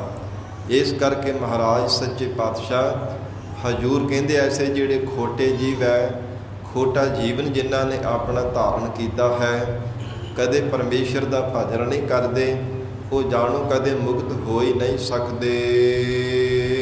ਖੋਟੇ ਖੋਟ ਕਮਾਵਣਾ, ਕਿਉਂਕਿ ਖੋਟੇ ਜੀਵਾਂ ਦਾ ਸੁਭਾਅ ਹਰ ਸਮੇਂ ਖੋਟ ਹੀ ਕਮਾਉਂਦੇ ਰਹਿਣਾ, ਹਰ ਸਮੇਂ ਖੋਟਾ ਕਰਮ ਕਰਨਾ, ਖੋਟਾ ਸੋਚਣਾ, ਹਰ ਸਮੇਂ ਖੋਟ ਹੀ ਚਿਤਵਦੇ ਰਹਿਣਾ। ਭਾਵ ਜਿਸ ਕਰਕੇ ਮੈਨੂੰ ਮਿਹਨਤ ਥੋੜ੍ਹੀ ਕਰਨੀ ਪਵੇ ਤੇ ਜ਼ਿਆਦਾ ਮੁਨਾਫਾ ਹੋਵੇ। ਇਸ ਪ੍ਰਕਾਰ ਝੂਠ ਬੋਲਣ ਦੀ ਖੋਟ ਦਾ ਧਾਰਨ ਕਰਨੀ, ਜਾਂ ਫਿਰ ਸਾਧ ਸੰਗਤ ਜੀ ਝੂਠਾ ਕਰਮ ਕਰਨ ਨੂੰ ਵੀ ਮਨ ਵਿੱਚ ਖੋਟ ਦਾ ਧਾਰਨ ਕਰਨੀ। ਹਜ਼ੂਰ ਕਹਿੰਦੇ ਐਸੇ ਜਿਹੜੇ ਖੋਟੇ ਜੀਵ ਹੈ ਨਾ, ਹਰ ਸਮੇਂ ਖੋਟਾ ਕੰਮ ਕਰਨ ਦੇ ਵਾਸਤੇ ਚਿਤਵਦੇ ਰਹਿੰਦੇ ਹੈ ਕਿ ਕਿਵੇਂ ਮੈਂ ਚੋਰੀ ਕਰਾਂਗਾ, ਝੂਠ ਬੋਲਾਂਗਾ, ਕਿਸ ਢੰਗ ਦੇ ਨਾਲ ਮੈਂ ਅਜਿਹੀ ਕਮਾਈ ਕਰਾਂਗਾ ਤੇ ਮੈਨੂੰ ਬਹੁਤ ਜ਼ਿਆਦਾ ਮੁਨਾਫਾ ਮਿਲੇਗਾ। ਇਸ ਪ੍ਰਕਾਰ ਐਸੀ ਇਹਨਾਂ ਖੋਟੇ ਜੀਵਾਂ ਦੀ ਹਾਲਤ ਹੈ, ਬਾਰ-ਬਾਰ ਇਹੋ ਹੀ ਚਿਤਵਦੇ ਰਹਿੰਦੇ ਆ। ਸਤਿਗੁਰੂ ਨਾਨਕ ਦੇਵ ਸਾਹਿਬ ਮਹਾਰਾਜ ਕਹਿੰਦੇ ਐਸੇ ਖੋਟੇ ਜੀਵਾਂ ਦਾ ਜੀਵਨ ਹੈ। ਆਏ ਗਏ ਪਤ ਖੋ, ਆਏ ਗਿਆ ਪਤ ਖੋਏ। ਪਰ ਇਹ ਵੈ ਕਿ ਸੱਚੇ ਪਦ ਇੱਜ਼ਤ ਨਹੀਂ ਉਹਨਾਂ ਨੂੰ ਪ੍ਰਾਪਤ ਹੋ ਸਕਦੀ। 4 ਦਿਨ ਭਾਵੇਂ ਮਨ ਕਰਕੇ ਖੁਸ਼ ਹੋ ਜਾਣਗੇ ਕਿ ਸੰਸਾਰ ਦੇ ਲੋਕਾਂ ਨੂੰ ਭੁਲੇਖਾ ਪਾ ਦਿੱਤਾ, ਮੈਂ ਜਿਹੜੀ ਖੋਟ ਕੀਤੀ ਕਿਸੇ ਨੂੰ ਪਤਾ ਨਹੀਂ ਲੱਗਿਆ, ਖੋਟਾ ਕੰਮ ਕੀਤਾ। ਇਸ ਪ੍ਰਕਾਰ ਮਹਾਰਾਜ ਕਹਿੰਦੇ ਕਿ ਸੰਸਾਰ ਵਿੱਚ ਆਉਣਗੇ ਤਾਂ ਵੀ ਉਹਨਾਂ ਨੂੰ ਪਤ ਇੱਜ਼ਤ ਨਹੀਂ ਮਿਲੇਗੀ। ਸੰਸਾਰ ਤੋਂ ਕੂਚ ਕਰ ਜਾਣਗੇ, 5 ਭੌਤਿਕ ਸਰੀਰ ਨੂੰ ਤਿਆਗ ਕੇ ਚਲੇ ਜਾਣਗੇ, ਫਿਰ ਵੀ ਉਹਨਾਂ ਖੋਟੇ ਪੁਰਖਾਂ ਨੂੰ ਪਤ ਇੱਜ਼ਤ ਨਹੀਂ ਮਿਲਣ ਵਾਲੀ। ਲੋਕ ਪਰਲੋਕ ਵਿੱਚ ਆਪਣੀ ਇੱਜ਼ਤ ਗਵਾ ਲੈਂਦੇ ਹੈ। ਸਾਧ ਸੰਗਤ ਜੀ, ਜਿਹੜਾ ਕੋਈ ਇਹ ਸੰਸਾਰ ਦੇ ਅੰਦਰ ਝੂਠਾ ਵਪਾਰ ਕਰਦਾ ਹੈ ਨਾ, ਜੇਕਰ ਜਗਤ ਦੇ ਲੋਕਾਂ ਨੂੰ ਪਤਾ ਲੱਗ ਜਾਵੇ ਨਾ, ਸਾਧ ਸੰਗਤ ਜੀ ਉਹ ਵੀ ਬਹੁਤ ਉਹਨੂੰ ਲਾਹਣਤਾਂ ਪਾਉਂਦੇ, ਫਿਟਕਾਰਾਂ ਪਾਉਂਦੇ। ਜਿਹੜਾ ਝੂਠਾ ਵਪਾਰ ਕਰਦਾ ਹੈ, ਉਹ ਚਾਹੇ ਕਿਸੇ ਵੀ ਪ੍ਰਕਾਰ ਦਾ ਕੋਈ ਵਸਤੂ ਹੈ, ਕੋਈ ਪਦਾਰਥ ਹੈ, ਕੋਈ ਵੀ ਦੁਨੀਆ ਦਾ ਪਦਾਰਥ ਕੋਈ ਵਪਾਰ ਕਰਦਾ ਹੋਵੇ, ਜੇਕਰ ਓਹਲੇ ਹੋ ਕਰਕੇ ਕਰੀ ਜਾਂਦਾ ਤੇ ਨਹੀਂ ਪਤਾ ਲੱਗਦਾ, ਸਮਾਂ ਲੰਘੀ ਜਾਂਦਾ। ਪਰ ਕੁਝ ਸਮੇਂ ਬਾਅਦ ਜੇਕਰ ਸਾਧ ਸੰਗਤ ਜੀ, ਜਿਵੇਂ ਮਹਾਰਾਜ ਸੱਚੇ ਪਾਤਸ਼ਾਹ ਕਹਿੰਦੇ ਆ ਨਾ, ਸਰਾਫੀ ਦੀ ਨਜ਼ਰੇ ਸਾਧ ਸੰਗਤ ਜੀ ਜਦੋਂ ਖੋਟਾ ਢਾਬੂਆ, ਖੋਟਾ ਪੈਸਾ ਚੜ੍ਹ ਜਾਂਦਾ ਤੇ ਫਿਰ ਪਤਾ ਲੱਗ ਜਾਂਦਾ ਹੈ। ਸਰਾਫੀ ਉਹ ਹੁੰਦਾ ਜਿਹਨੂੰ ਪਰਖ ਹੁੰਦੀ ਹੈ, ਪਾਰਖੂ ਜਿਹਨੂੰ ਕਿਹਾ ਜਾਂਦਾ। ਜਦ ਸਰਾਫੀ ਆਇਆ, ਕਹਿੰਦੇ ਕਿ ਜਦੋਂ ਸਰਾਫੀ ਦੀ ਨਜ਼ਰੇ ਚੜ੍ਹਦਾ ਨਾ ਖੋਟਾ ਪੈਸਾ, ਫਿਰ ਉਹਨੂੰ ਪਤਾ ਲੱਗ ਜਾਂਦਾ ਹੈ। ਇਸ ਪ੍ਰਕਾਰ ਸਮਾਂ ਆਉਣ ਤੇ ਕਿਸੇ ਨਾ ਕਿਸੇ ਢੰਗ ਦੇ ਨਾਲ ਇਹ ਖੋਟੇ ਕਰਮ ਕਰਨ ਵਾਲਿਆਂ ਦਾ ਖੋਟਾਪਨ ਜ਼ਾਹਰ ਹੋ ਹੀ ਜਾਣਾ ਕਰਦਾ ਹੈ। ਤੁਹਾਡੇ ਸਾਹਮਣੇ ਹੀ ਹੈ ਸਾਧ ਸੰਗਤ ਜੀ, ਸੋਸ਼ਲ ਮੀਡੀਆ ਦਾ ਯੁੱਗ ਹੈ, ਕਿੰਨੀਆਂ ਖਬਰਾਂ ਆਉਂਦੀਆਂ ਰਹਿੰਦੀਆਂ ਨੇ। ਕੋਈ ਨਾ ਕੋਈ ਨਿੱਤ ਖਬਰ ਆਉਂਦੀ ਹੈ ਕਿ ਇਹ ਫਲਾਣਾ ਮਨੁੱਖ ਇਹ ਥਾਂ ਤੇ ਇਹ ਵਪਾਰ ਕਰਦਾ ਸੀ, ਝੂਠਾ ਵਪਾਰ ਕਰਦਾ ਸੀ, ਫੜਿਆ ਗਿਆ ਹੈ। ਇਹ ਖੋਟਾ ਸਾਧ ਸੰਗਤ ਜੀ ਵਪਾਰ ਕਰਦਾ। ਇੱਕ ਨਹੀਂ ਪਤਾ ਨਹੀਂ, ਨਿੱਤ ਕੋਈ ਨਾ ਕੋਈ ਖਬਰ ਆਉਂਦੀ ਰਹਿੰਦੀ ਹੈ। ਮਹਾਰਾਜ ਸੱਚੇ ਪਾਤਸ਼ਾਹ ਕਹਿੰਦੇ ਉਹ ਚਿਤਵਦੇ ਇਹੋ ਕੁਝ ਹੈ ਕਿ ਹਰ ਸਮੇਂ ਖੋਟ ਹੀ ਕਰਨੀ ਹੈ, ਖੋਟਾ ਕਰਮ ਹੀ ਕਰਨਾ, ਖੋਟਾ ਹੀ ਸੋਚਣਾ ਹੈ। ਅਜਿਹੀ ਉਹਨਾਂ ਜੀਵਾਂ ਦੀ ਹਾਲਤ ਹੈ। ਇਸ ਕਰਕੇ ਫਿਰ ਸਾਧ ਸੰਗਤ ਜਿੱਥੇ ਭਾਵੇਂ ਪਹਿਲਾਂ ਬੜਾ ਪਿਆਰ ਸਤਿਕਾਰ ਮਿਲਦਾ ਹੋਵੇ, ਜਗਤ ਦੇ ਲੋਕ ਭਾਵੇਂ ਬਹੁਤ ਉਹਨਾਂ ਦੀ ਵਡਿਆਈ ਕਰਨ ਜੀ, ਬਹੁਤ ਵੱਡਾ ਇਹਨਾਂ ਦਾ ਵਪਾਰ ਹੈ, ਪਰ ਜਦੋਂ ਉਹ ਪਰਦਾ ਫਾਸ਼ ਹੋ ਜਾਂਦਾ ਹੈ ਨਾ, ਖੋਟਾਪਨ ਜ਼ਾਹਰ ਹੋ ਜਾਂਦਾ ਹੈ, ਉਹ ਲੋਕ ਫਿਰ ਉਹਨਾਂ ਦੀ ਨਿੰਦਿਆ ਕਰਦੇ ਹੈ। ਜਗਤ ਦੇ ਲੋਕ ਫਿਰ ਉਹਨਾਂ ਨੂੰ ਫਿਟਕਾਰਾਂ ਪਾਉਂਦੇ ਆ, ਲਾਹਣਤਾਂ ਰੂਪੀ ਸਵਾਹ ਉਹਨਾਂ ਦੇ ਸਿਰ ਦੇ ਵਿੱਚ ਪਾਉਂਦੇ ਆ ਕਿ ਇਹਨੇ ਖੋਟ ਕੀਤੀ ਹੈ। ਕੇਵਲ ਪੈਸੇ ਦੇ ਕਰਕੇ ਇਸਨੇ ਕਿੰਨੀ ਜ਼ਿੰਦਗੀਆਂ ਦਾ ਖਿਲਵਾੜ ਕੀਤਾ। ਕਿਉਂਕਿ ਸਾਧ ਸੰਗਤ ਜੀ ਅੱਜ ਖਾਣ ਦੇ ਵਾਸਤੇ ਜੋ ਕੁਝ ਵੀ ਅਸੀਂ ਵਸਤੂਆਂ ਪਦਾਰਥ ਖਾਂਦੇ ਪਏ ਆ ਨਾ, ਕਿੰਨੀਆਂ ਕਿੰਨੀਆਂ ਮਿਲਾਵਟਾਂ ਇਹਨਾਂ ਦੇ ਵਿੱਚ ਕੀਤੀਆਂ ਜਾ ਰਹੀਆਂ ਨੇ। ਇੱਥੋਂ ਤੱਕ ਕਿ ਕੁਦਰਤੀ ਸ਼ਕਤੀ ਪਰਮੇਸ਼ਰ ਦੀ ਪੈਦਾ ਕੀਤੇ ਹੋਏ ਫਲ ਹੈ, ਇਹਨਾਂ ਦੇ ਨਾਲ ਵੀ ਸਾਧ ਸੰਗਤ ਜੀ ਕਿੱਦਾਂ ਕਿੰਨੀਆਂ ਸਪਰੇਆਂ ਜੋ ਕਿੰਨੇ ਕੈਮੀਕਲ ਲਾ ਕਰਕੇ ਸਾਧ ਸੰਗਤ ਜੀ ਫਿਰ ਪਕਾਏ ਜਾਂਦੇ ਹੈ। ਇਸ ਪ੍ਰਕਾਰ ਹਜੂਰ ਕਹਿੰਦੇ ਆ ਕਿ ਐਸੇ ਜਿਹੜੇ ਸੰਸਾਰ ਦੇ ਖੋਟੇ ਜੀਵ ਹੈ ਨਾ, ਜਿਹੋ ਜਿਹੇ ਕੋਈ ਖੋਟ ਕਰਦਾ ਹੈ ਉਹ ਸੰਸਾਰ ਦੇ ਅੰਦਰ ਜ਼ਾਹਰ ਹੋ ਹੀ ਜਾਣਾ ਕਰਦੀ ਹੈ। ਲੋਕ ਪਰਲੋਕ ਦੇ ਵਿੱਚ ਉਹ ਜੀਵ ਆਪਣੀ ਪੱਗ ਇੱਜ਼ਤ ਗਵਾ ਲੈਂਦਾ ਹੈ। ਨਾਨਕ ਮਨ ਸਮਝਾਈ ਹੈ। ਸਤਿਗੁਰੂ ਨਾਨਕ ਦੇਵ ਸਾਹਿਬ ਪਾਤਸ਼ਾਹ ਕਹਿੰਦੇ ਹੈ, ਸਿੱਖੋ ਆਪਣੇ ਮਨ ਨੂੰ ਸਮਝਾਉਣਾ ਕਰੋ। ਗੁਰ ਕੈ ਸ਼ਬਦ ਸਲਾਹ। ਕਿ ਹੇ ਮਨਾ, ਗੁਰੂ ਸ਼ਬਦ ਦੁਆਰਾ ਪਰਮੇਸ਼ਰ ਦੀ ਸਲਾਹ ਕਰਿਆ ਕਰ। ਜੇ ਸਿਫਤ ਕਰਨੀ ਹੈ, ਪਰਮਾਤਮਾ ਦੀ ਸਲਾਹ ਕਰਨੀ ਹੈ, ਤੇ ਗੁਰੂ ਸ਼ਬਦ ਦੁਆਰਾ ਸਤਿਗੁਰਾਂ ਦੇ ਉਪਦੇਸ਼ ਦੁਆਰਾ ਹੀ ਪਰਮੇਸ਼ਰ ਨੂੰ ਸਲਾਹਿਆ ਕਰ। ਰਾਮ ਨਾਮ ਰੰਗ ਰਤਿਆ। ਮਹਾਰਾਜ ਕਹਿੰਦੇ ਜੋ ਪਰਮੇਸ਼ਰ ਦੇ ਰਮੇ ਹੋਏ ਨਾਮ ਦੇ ਵਿੱਚ ਰਤਿਆ ਹੈ। ਧਾਰਨਾ ਭਰਮ ਤਿਨਾਂ ਦੇ ਹਿਰਦੇ ਰੂਪੀ ਸੀਸ ਦੇ ਉੱਪਰ ਕਿਸੇ ਪ੍ਰਕਾਰ ਦਾ ਕੋਈ ਭਰਮ ਰੂਪੀ ਭਾਰ ਨਹੀਂ ਪੈਣਾ ਕਰਦਾ। ਜਿਵੇਂ ਕੋਈ ਭਾਰਾ ਜੀਵ ਹੋਵੇ, ਉਹ ਸਾਧ ਸੰਗਤ ਜੀ ਤੈਰ ਕੇ ਸਮੁੰਦਰ ਵਿੱਚ ਪਾਰ ਨਹੀਂ ਹੋ ਸਕਦਾ। ਅਜਿਹੇ ਸੰਸਾਰ ਦੇ ਜੀਵ ਹੈ, ਹਜੂਰ ਕਹਿੰਦੇ ਜਿਨ੍ਹਾਂ ਨੇ ਭਰਮਾਂ ਦੇ ਪੰਡਾਂ, ਭਰਮ ਦਾ ਭਾਰ ਸੀਸ ਤੇ ਚੁੱਕਿਆ ਹੋਇਆ ਹੈ, ਮਨ ਵਿੱਚ ਭਰਮ ਪਏ ਹੋਏ ਆ, ਉਹ ਕਦੇ ਭਵ ਸਾਗਰ ਤੋਂ ਪਾਰ ਨਹੀਂ ਹੋ ਸਕਦੇ। ਭਾਰ ਨਾ ਭਰਮ ਤਿਨਾਹ, ਤਿਨਾਂ ਗੁਰਮੁਖਾਂ ਦੇ ਹਿਰਦੇ ਅੰਦਰ ਭਰਮ ਦਾ ਭਾਵ ਨਹੀਂ ਪੈਣਾ ਕੀਤਾ। ਐਸੇ ਉਹ ਗੁਰਮੁਖ ਹੈ ਜਿਨ੍ਹਾਂ ਨੇ ਸਤਿਗੁਰੂ ਜੀ ਦੀ ਕਿਰਪਾ ਦੇ ਪਾਤਰ ਬਣਨਾ ਕੀਤਾ। ਕਿਉਂਕਿ ਜਦੋਂ ਤੱਕ ਮਨ ਵਿੱਚ ਭਰਮ ਹੈ ਨਾ, ਮਨ ਕਦੇ ਅਡੋਲ ਨਹੀਂ ਹੋ ਸਕਦਾ। ਗੁਰੂ ਕੀ ਬਾਣੀ ਦਾ ਬਚਨ ਹੈ, ਮਹਾਰਾਜ ਸੱਚੇ ਪਾਤਸ਼ਾਹ ਕਹਿੰਦੇ, ਡੀਗਨ ਡੋਲਾ ਤਾਉ ਲਾਓ ਜੋ ਮਨ ਕੇ ਭਰਮਾ। ਉਨੀ ਦੇਰ ਤੱਕ ਹੈ ਜੀਵ ਤੂੰ ਡਗਮਗਾਉਂਦਾ ਹੀ ਰਹੇਗਾ। ਬੇ ਸਤਿਗੁਰੂ ਜੀ ਕਿਰਪਾ ਕਰ ਦੇਣ, ਭ੍ਰਮ ਕਾਟੇ ਗੁਰ ਆਪਨੇ ਪਾਏ ਵਿਸਰਾਮਾ। ਤਾਂ ਹੀ ਟਿਕਾਓ ਬਣੇਗਾ, ਤਾਂ ਹੀ ਅਡੋਲਤਾ ਹਿਰਦੇ ਅੰਦਰ ਆਵੇਗੀ ਜੇ ਸਤਿਗੁਰੂ ਦੀ ਕਿਰਪਾ ਦੁਆਰਾ ਭਰਮ ਕੱਟੇਗਾ। ਇਸ ਲਈ ਪਾਤਸ਼ਾਹ ਸਤਿਗੁਰੂ ਨਾਨਕ ਦੇਵ ਸਾਹਿਬ ਮਹਾਰਾਜ ਫਰਮਾਉਂਦੇ, ਭਾਰ ਨਾ ਭਰਮ ਤਿਨਾਹ। ਜਿਨ੍ਹਾਂ ਨੇ ਵਾਹਿਗੁਰੂ ਦੀ ਜਾਤ ਵਿੱਚ ਜੁੜਨਾ ਕੀਤਾ, ਉਹਨਾਂ ਦੇ ਰੱਤਾ ਭਾਵ ਵੀ ਭਰਮ ਰੂਪੀ ਮਨ ਤੇ ਭਾਰ ਨਹੀਂ ਪੈਣਾ ਕੀਤਾ। ਹਰ ਜਪ ਲਾਹਾ ਅਗਲਾ। ਸਤਿਗੁਰੂ ਜੀ ਫਰਮਾਉਂਦੇ ਹੈ, ਜੀਵ ਪਰਮੇਸ਼ਰ ਦਾ ਜਾਪ ਕਰ ਲੈ, ਜਪਣੀ ਯੋਗ ਪਰਮੇਸ਼ਰ ਦਾ ਜਾਪ ਕਰ ਲੈ। ਅਗਲਾ ਕਹਿੰਦੇ ਪਰਮਾਤਮਾ ਦੇ ਦਰ ਤੇ ਜਾ ਕਰਕੇ ਬਹੁਤ ਭਾਰਾ ਫਲ ਪ੍ਰਾਪਤ ਹੋਵੇਗਾ। ਫਿਰ ਇਹ ਪੜੋ ਜੀ, ਹਰ ਜਪ ਲਾਹਾ ਅਗਲਾ। ਸੰਸਾਰ ਵਿੱਚ ਕੋਈ ਧਨ ਕਰਕੇ ਲਾਹਾ ਖੱਟਦਾ ਹੈ, ਕੋਈ ਦੁਨੀਆ ਦੇ ਪਦਾਰਥਾਂ ਦੀ ਇਕੱਤਰਤਾ ਕਰਕੇ, ਕੋਈ ਕਿਸੇ ਪ੍ਰਕਾਰ ਦਾ, ਕੋਈ ਕਿਸੇ ਤਰ੍ਹਾਂ ਦਾ ਵਪਾਰ ਕਰਕੇ ਲਾਹਾ ਖੱਟਦਾ ਹੈ। ਪਰ ਮਹਾਰਾਜ ਹਜੂਰ ਕਹਿੰਦੇ ਇਹ ਦੁਨੀਆ ਦੇ ਲਾਹੇ ਕੇਵਲ ਦੁਨੀਆ ਤੱਕ ਸੀਮਿਤ ਹਨ। ਜੋ ਆਤਮਿਕ ਲਾਹਾ ਹੈ, ਪਰਮੇਸ਼ਰ ਦਾ ਭਜਨ ਕਰਕੇ, ਬੰਦਗੀ ਕਰਕੇ ਪ੍ਰਾਪਤ ਹੋਣਾ, ਹਰ ਜਪ ਲਾਹਾ ਅਗਲਾ, ਉਹ ਕਦੇ ਘਟਦਾ ਨਹੀਂ, ਵੱਧਦਾ ਹੀ ਜਾਂਦਾ ਹੈ, ਵੱਧਦਾ ਹੀ ਜਾਂਦਾ ਹੈ। ਐਸਾ ਪਰਮੇਸ਼ਰ ਦਾ ਆਤਮਿਕ ਲਾਹਾ ਸਾਧ ਸੰਗਤ ਜੀ ਹੈ, ਇਹ ਕਦੇ ਘਟਦਾ ਨਹੀਂ ਹੈ। ਇਸ ਕਰਕੇ ਮਹਾਰਾਜ ਸੱਚੇ ਪਾਤਸ਼ਾਹ ਕਹਿੰਦੇ ਹੈ, ਜੀਵ ਪਰਮੇਸ਼ਰ ਦਾ ਨਾਮ ਰੂਪੀ ਲਾਹਾ ਲੈ ਲੈਣਾ ਕਰ। ਨਿਰਭਉ ਹਰ ਮਨ ਮਾਹ। ਪਰਮੇਸ਼ਰ ਦਾ ਜੋ ਸਰੂਪ ਹੈ ਨਾ, ਨਿਰਭਉ ਭੈ ਤੋਂ ਰਹਿਤ ਪਰਮਾਤਮਾ ਦਾ ਸਰੂਪ ਹੈ। ਮਨ ਮਾਹ, ਮਨ ਆਪਣੇ ਹਿਰਦੇ ਦੇ ਅੰਦਰ, ਮਨ ਦੇ ਵਿੱਚ ਉਹਨੂੰ ਵਸਾ ਲੈਣਾ ਕਰ। ਮਨ ਕਰਕੇ ਭਾਵਨਾ ਦੇ ਨਾਲ ਇੱਕ ਜਿੱਤ ਹੋ ਕੇ ਪਰਮੇਸ਼ਰ ਨੂੰ ਯਾਦ ਕਰ ਲੈ। ਕਿਉਂਕਿ ਜੇ ਇੱਕ ਜਿੱਤ ਹੋ ਕੇ ਪਰਮਾਤਮਾ ਨੂੰ ਯਾਦ ਕਰੇਗਾ, ਤੂੰ ਵੀ ਨਿਰਭਉ ਸਰੂਪ ਹੋ ਜਾਵੇਗਾ। ਪਰਮਾਤਮਾ ਦੀ ਐਸੀ ਤੇਰੇ ਦੀ ਬਖਸ਼ਿਸ਼ ਹੋ ਜਾਵੇਗੀ। ਇਸ ਲਈ ਮਹਾਰਾਜ ਸੱਚੇ ਪਾਤਸ਼ਾਹ ਹਜੂਰ ਫਰਮਾਉਂਦੇ ਐ, ਕਹਿੰਦੇ ਹਨ ਕਿ ਲੋਕ ਪਰਲੋਕ ਦੇ ਵਿੱਚ ਲਾਹਾ ਨਾਲ ਲਿਪਣ ਵਾਲਾ ਹੈ। ਇੱਕ ਚਿੱਤ ਹੋ ਕੇ ਭਾਵਨਾ ਦੇ ਨਾਲ ਪਰਮੇਸ਼ਰ ਦਾ ਭਜਨ ਕਰ ਲੈਣਾ ਕਰ। ਸ੍ਰੀ ਰਾਗ ਦੂਜਾ ਧਨ ਜੋਬਨ ਅਰ ਫੁੱਲੜਾ।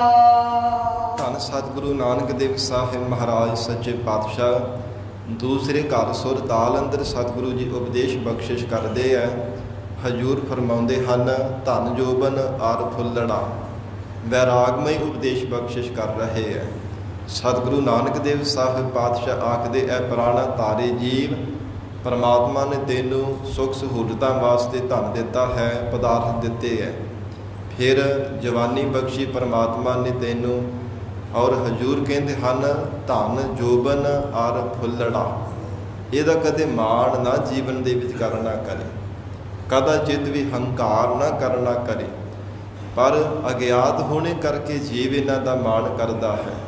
ਕਦੇ ਜਵਾਨੀ ਦੀ ਅਵਸਥਾ ਦਾ ਮਾਣ ਕਰਦਾ, ਕਦੇ ਧਨ ਪਦਾਰਥਾਂ ਦਾ ਹੰਕਾਰ ਕਰਦਾ। ਮਹਾਰਾਜ ਸੱਚੇ ਪਾਤਸ਼ਾਹ ਕਹਿੰਦੇ ਧਨ ਜੋਬਨ ਔਰ ਫੁੱਲੜਾ। ਫੁੱਲੜਾ ਕਿਉਂ? ਇਹ ਧਨ ਤੇ ਆਪਣੀ ਜਵਾਨੀ ਦਾ ਮਾਣ ਕਰਦਾ ਫੁੱਲਿਆ ਹੋਇਆ ਫਿਰ ਰਿਹਾ ਹੈ। ਨਾਠੀੜੇ ਦਿਨ ਚਾਰ। ਨਾਠੀੜੇ ਕਹਿੰਦੇ ਕਿ ਸਦਾ ਟੇਕੇ ਰਹਿਣ ਵਾਲੇ ਨਹੀਂ, ਨੱਠ ਜਾਣ ਵਾਲੇ ਹੈ। ਧਨ ਵੀ ਤੇ ਜਵਾਨੀ ਵੀ ਕਿੰਨਾ ਕੁ ਸਮਾਂ ਰਹੇਗੀ? ਜ਼ਿਆਦਾ ਸਮਾਂ ਥੋੜ੍ਹਾ। ਜਿਵੇਂ ਬਾਲਕ ਅਵਸਥਾ ਸੀ, ਫਿਰ ਕਿਸ਼ੋਰ ਅਵਸਥਾ ਆ ਗਈ, ਫਿਰ ਜਵਾਨੀ ਅਵਸਥਾ ਆ ਗਈ, ਤਿਵੇਂ ਹੁਣ ਢਲ ਕਰਕੇ ਬਿਰਧ ਅਵਸਥਾ ਵੀ ਆ ਜਾਣੀ ਹੈ। ਇਸ ਲਈ ਮਤਾ ਐਵੇਂ ਫੁੱਲਿਆ, ਫਿਰ ਮਤਾ ਹੰਕਾਰ ਕਰ ਜਵਾਨੀ ਦਾ, ਧਨ ਦਾ, ਪਦਾਰਥਾਂ ਦਾ। ਮਹਾਰਾਜ ਸੱਚੇ ਪਾਤਸ਼ਾਹ ਹਜੂਰ ਨੇ ਗੁਰਬਾਣੀ ਵਿੱਚ ਫਰਮਾਨ ਕੀਤਾ, ਕਹਿੰਦੇ ਹਨ ਇਹ ਜੀਵ ਜੋ ਸਰੀਰ ਦਾ ਤੂੰ ਮਾਣ ਕਰਦਾ ਕਿ ਮੇਰਾ ਸਰੀਰ ਬਹੁਤ ਸੁੰਦਰ ਹੈ, ਬਹੁਤ ਸਰੀਰ ਵਿੱਚ ਬਲ ਹੈ, ਉੱਚਾ ਲੰਬਾ ਰੋਬੀਲਾ ਯੁਵਕ ਹੈ, ਹੰਕਾਰ ਹੀ ਕਰੀ ਜਾਂਦਾ ਜਵਾਨੀ ਦੀ ਅਵਸਥਾ ਦਾ। ਮਹਾਰਾਜ ਸੱਚੇ ਪਾਤਸ਼ਾਹ ਕਹਿੰਦੇ ਕਿਸੇ ਤੇਰੇ ਸਰੀਰ ਨੂੰ ਪੁੱਛਣਾ ਨਹੀਂ ਹੈ ਜੇ ਸਰੀਰ ਦਾ ਤੂੰ ਮਾਣ ਕਰੀ ਜਾਂਦਾ ਹੈ। ਕਿਉਂਕਿ ਜਬ ਜਰੀਏ ਤਬ ਹੋਏ ਭਸਮ ਤਲ, ਰਹਿ ਕਿਰਮ ਦਲ ਖਾਈ, ਕਾਚੀ ਗਾਗਰ ਨੀਰ ਪਰਤ ਹੈ, ਇਹ ਤਨ ਕੀ ਇਹ ਵਡਾਈ। ਜੇ ਸਰੀਰ ਦਾ ਤੂੰ ਮਾਣ ਕਰਦਾ ਹੈ ਨਾ, ਇਹ ਸਰੀਰ ਨੇ ਸੜ ਕੇ ਜਾਂ ਤਾਂ ਸਵਾਹ ਹੋ ਜਾਣਾ ਜਾਂ ਫਿਰ ਧਰਤੀ ਵਿੱਚ ਦਫਨਾ ਦਿੱਤਾ ਤੇ ਕਿਰਮ ਕੀੜਿਆਂ ਨੇ ਇਹਨੂੰ ਖਾ ਜਾਣਾ, ਮਿੱਟੀ ਬਣ ਜਾਣਾ। ਇਸ ਕਰਕੇ ਮਹਾਰਾਜ ਕਹਿੰਦੇ ਕਾਹੇ ਭਈਆ ਫਿਰ ਤੋਂ ਫੂਲਿਆ ਫੂਲਿਆ, ਜਬ 10 ਮਾਸ ਉਰਦ ਮੁਖ ਰਹਿਤਾ, 100 ਦਿਨ ਕੈਸੇ ਫੂਲਿਆ। ਹੇ ਜੀਵ ਕਿਉਂ ਤੂੰ ਐਵੇਂ ਫੁੱਲਿਆ ਫੁੱਲਿਆ ਫਿਰਦਾ? ਹੰਕਾਰ ਦੇ ਬੁੱਲਿਆਂ ਵਿੱਚ ਹੀ ਬਾਰ-ਬਾਰ ਤੂੰ ਫੁੱਲਾ ਫਿਰਦਾ। ਮੇਰਾ ਸਰੀਰ ਹੈ, ਮੈਂ ਜਵਾਨੀ ਦੀ ਅਵਸਥਾ ਵਾਲਾ, ਹੰਕਾਰ ਕਰਦਾ। ਉਹ ਦਿਨ ਕਿਵੇਂ ਤੈਨੂੰ ਭੁੱਲ ਗਏ? ਜਬ 10 ਮਾਸ ਉਰਦ ਮੁਖ ਰਹਿਤਾ, ਮਾਤਾ ਦੇ ਗਰਭ ਦੇ ਵਿੱਚ 10 ਮਹੀਨੇ ਪੁੱਠਾ ਲੜਕਿਆ ਹੋਇਆ ਸਾਂ, ਉਹ ਦਿਨ ਤੈਨੂੰ ਕਿਵੇਂ ਭੁੱਲ ਗਏ ਹੈ? ਰੱਬ ਨੂੰ ਯਾਦ ਕਰਦਾ ਸੀ, ਬਾਰ-ਬਾਰ ਪੁਕਾਰਦਾ ਸਾਂ, ਐ ਪਰਮਾਤਮਾ ਇੱਕ ਵਾਰ ਮੈਨੂੰ ਇਸ ਕੁੰਭੀ ਨਰਕ ਵਿੱਚੋਂ ਬਾਹਰ ਕੱਢ, ਜੀਵਨ ਭਰ ਮੈਂ ਆਪ ਜੀ ਦੀ ਮਹਾਰਾਜ ਅਹਿਸਾਨ ਨਹੀਂ ਕਦੇ ਭੁੱਲਾਂਗਾ। ਹਰ ਇੱਕ ਸਵਾਸ ਨਾਲ ਤੁਹਾਡਾ ਹੀ ਚਿੰਤਨ ਕਰਾਂਗਾ। ਉਹ ਦਿਨ ਤੈਨੂੰ ਕਿਵੇਂ ਭੁੱਲ ਗਿਆ ਹੈ? ਇਹ ਮਹਾਰਾਜ ਸੱਚੇ ਪਾਤਸ਼ਾਹ ਸਤਿਗੁਰੂ ਨਾਨਕ ਦੇਵ ਸਾਹਿਬ ਜੀ ਫਰਮਾਉਂਦੇ ਧਨ ਜੋਬਨ ਅਰ ਫੁੱਲੜਾ, ਨਾਠੀ ਅੜੇ ਦਿਨ ਚਾਰ। ਕੇਵਲ 4 ਦਿਨਾਂ ਦੇ ਲਈ ਧਨ ਹੈ, ਜਵਾਨੀ ਹੈ, ਪਦਾਰਥ ਹੈ। ਇਹ ਨੱਠ ਜਾਣ ਵਾਲੀ, ਸਦਾ ਵਾਸਤੇ ਰਹਿਣ ਵਾਲੀ ਨਹੀਂ ਹੈ। ਐਵੇਂ ਜੀਵ ਇਹਨਾਂ ਵਿੱਚ ਫੁੱਲਿਆ ਨਾ ਫਿਰ ਇਸੇ ਪ੍ਰਕਾਰ ਹੀ ਪੰਕਤੀ ਪੜੋ ਜੀ। ਧਨ ਜੋਬਨ ਅਰ ਫੁੱਲੜਾ। ਮਹਾਰਾਜ ਸੱਚੇ ਪਾਤਸ਼ਾਹ ਕਹਿੰਦੇ ਹੈ ਜੀਵ, ਜੋ ਤੈਨੂੰ ਜੀਵਨ ਦੇ ਵਿੱਚ ਧਨ ਮਿਲਿਆ ਹੈ ਪਰਾਰਬਧ ਅਨੁਸਾਰ, ਜਿਹਦਾ ਤੂੰ ਮਾਣ ਕਰੀ ਜਾਂਦਾ ਹੈ, ਜੋਬਨ ਜਵਾਨੀ ਦੀ ਅਵਸਥਾ ਮਿਲੀ ਹੈ। ਫੁੱਲੜਾ ਇਹ ਕਹਿੰਦੇ ਕਿ ਫੁੱਲ ਦੀ ਤਰ੍ਹਾਂ ਹੈ।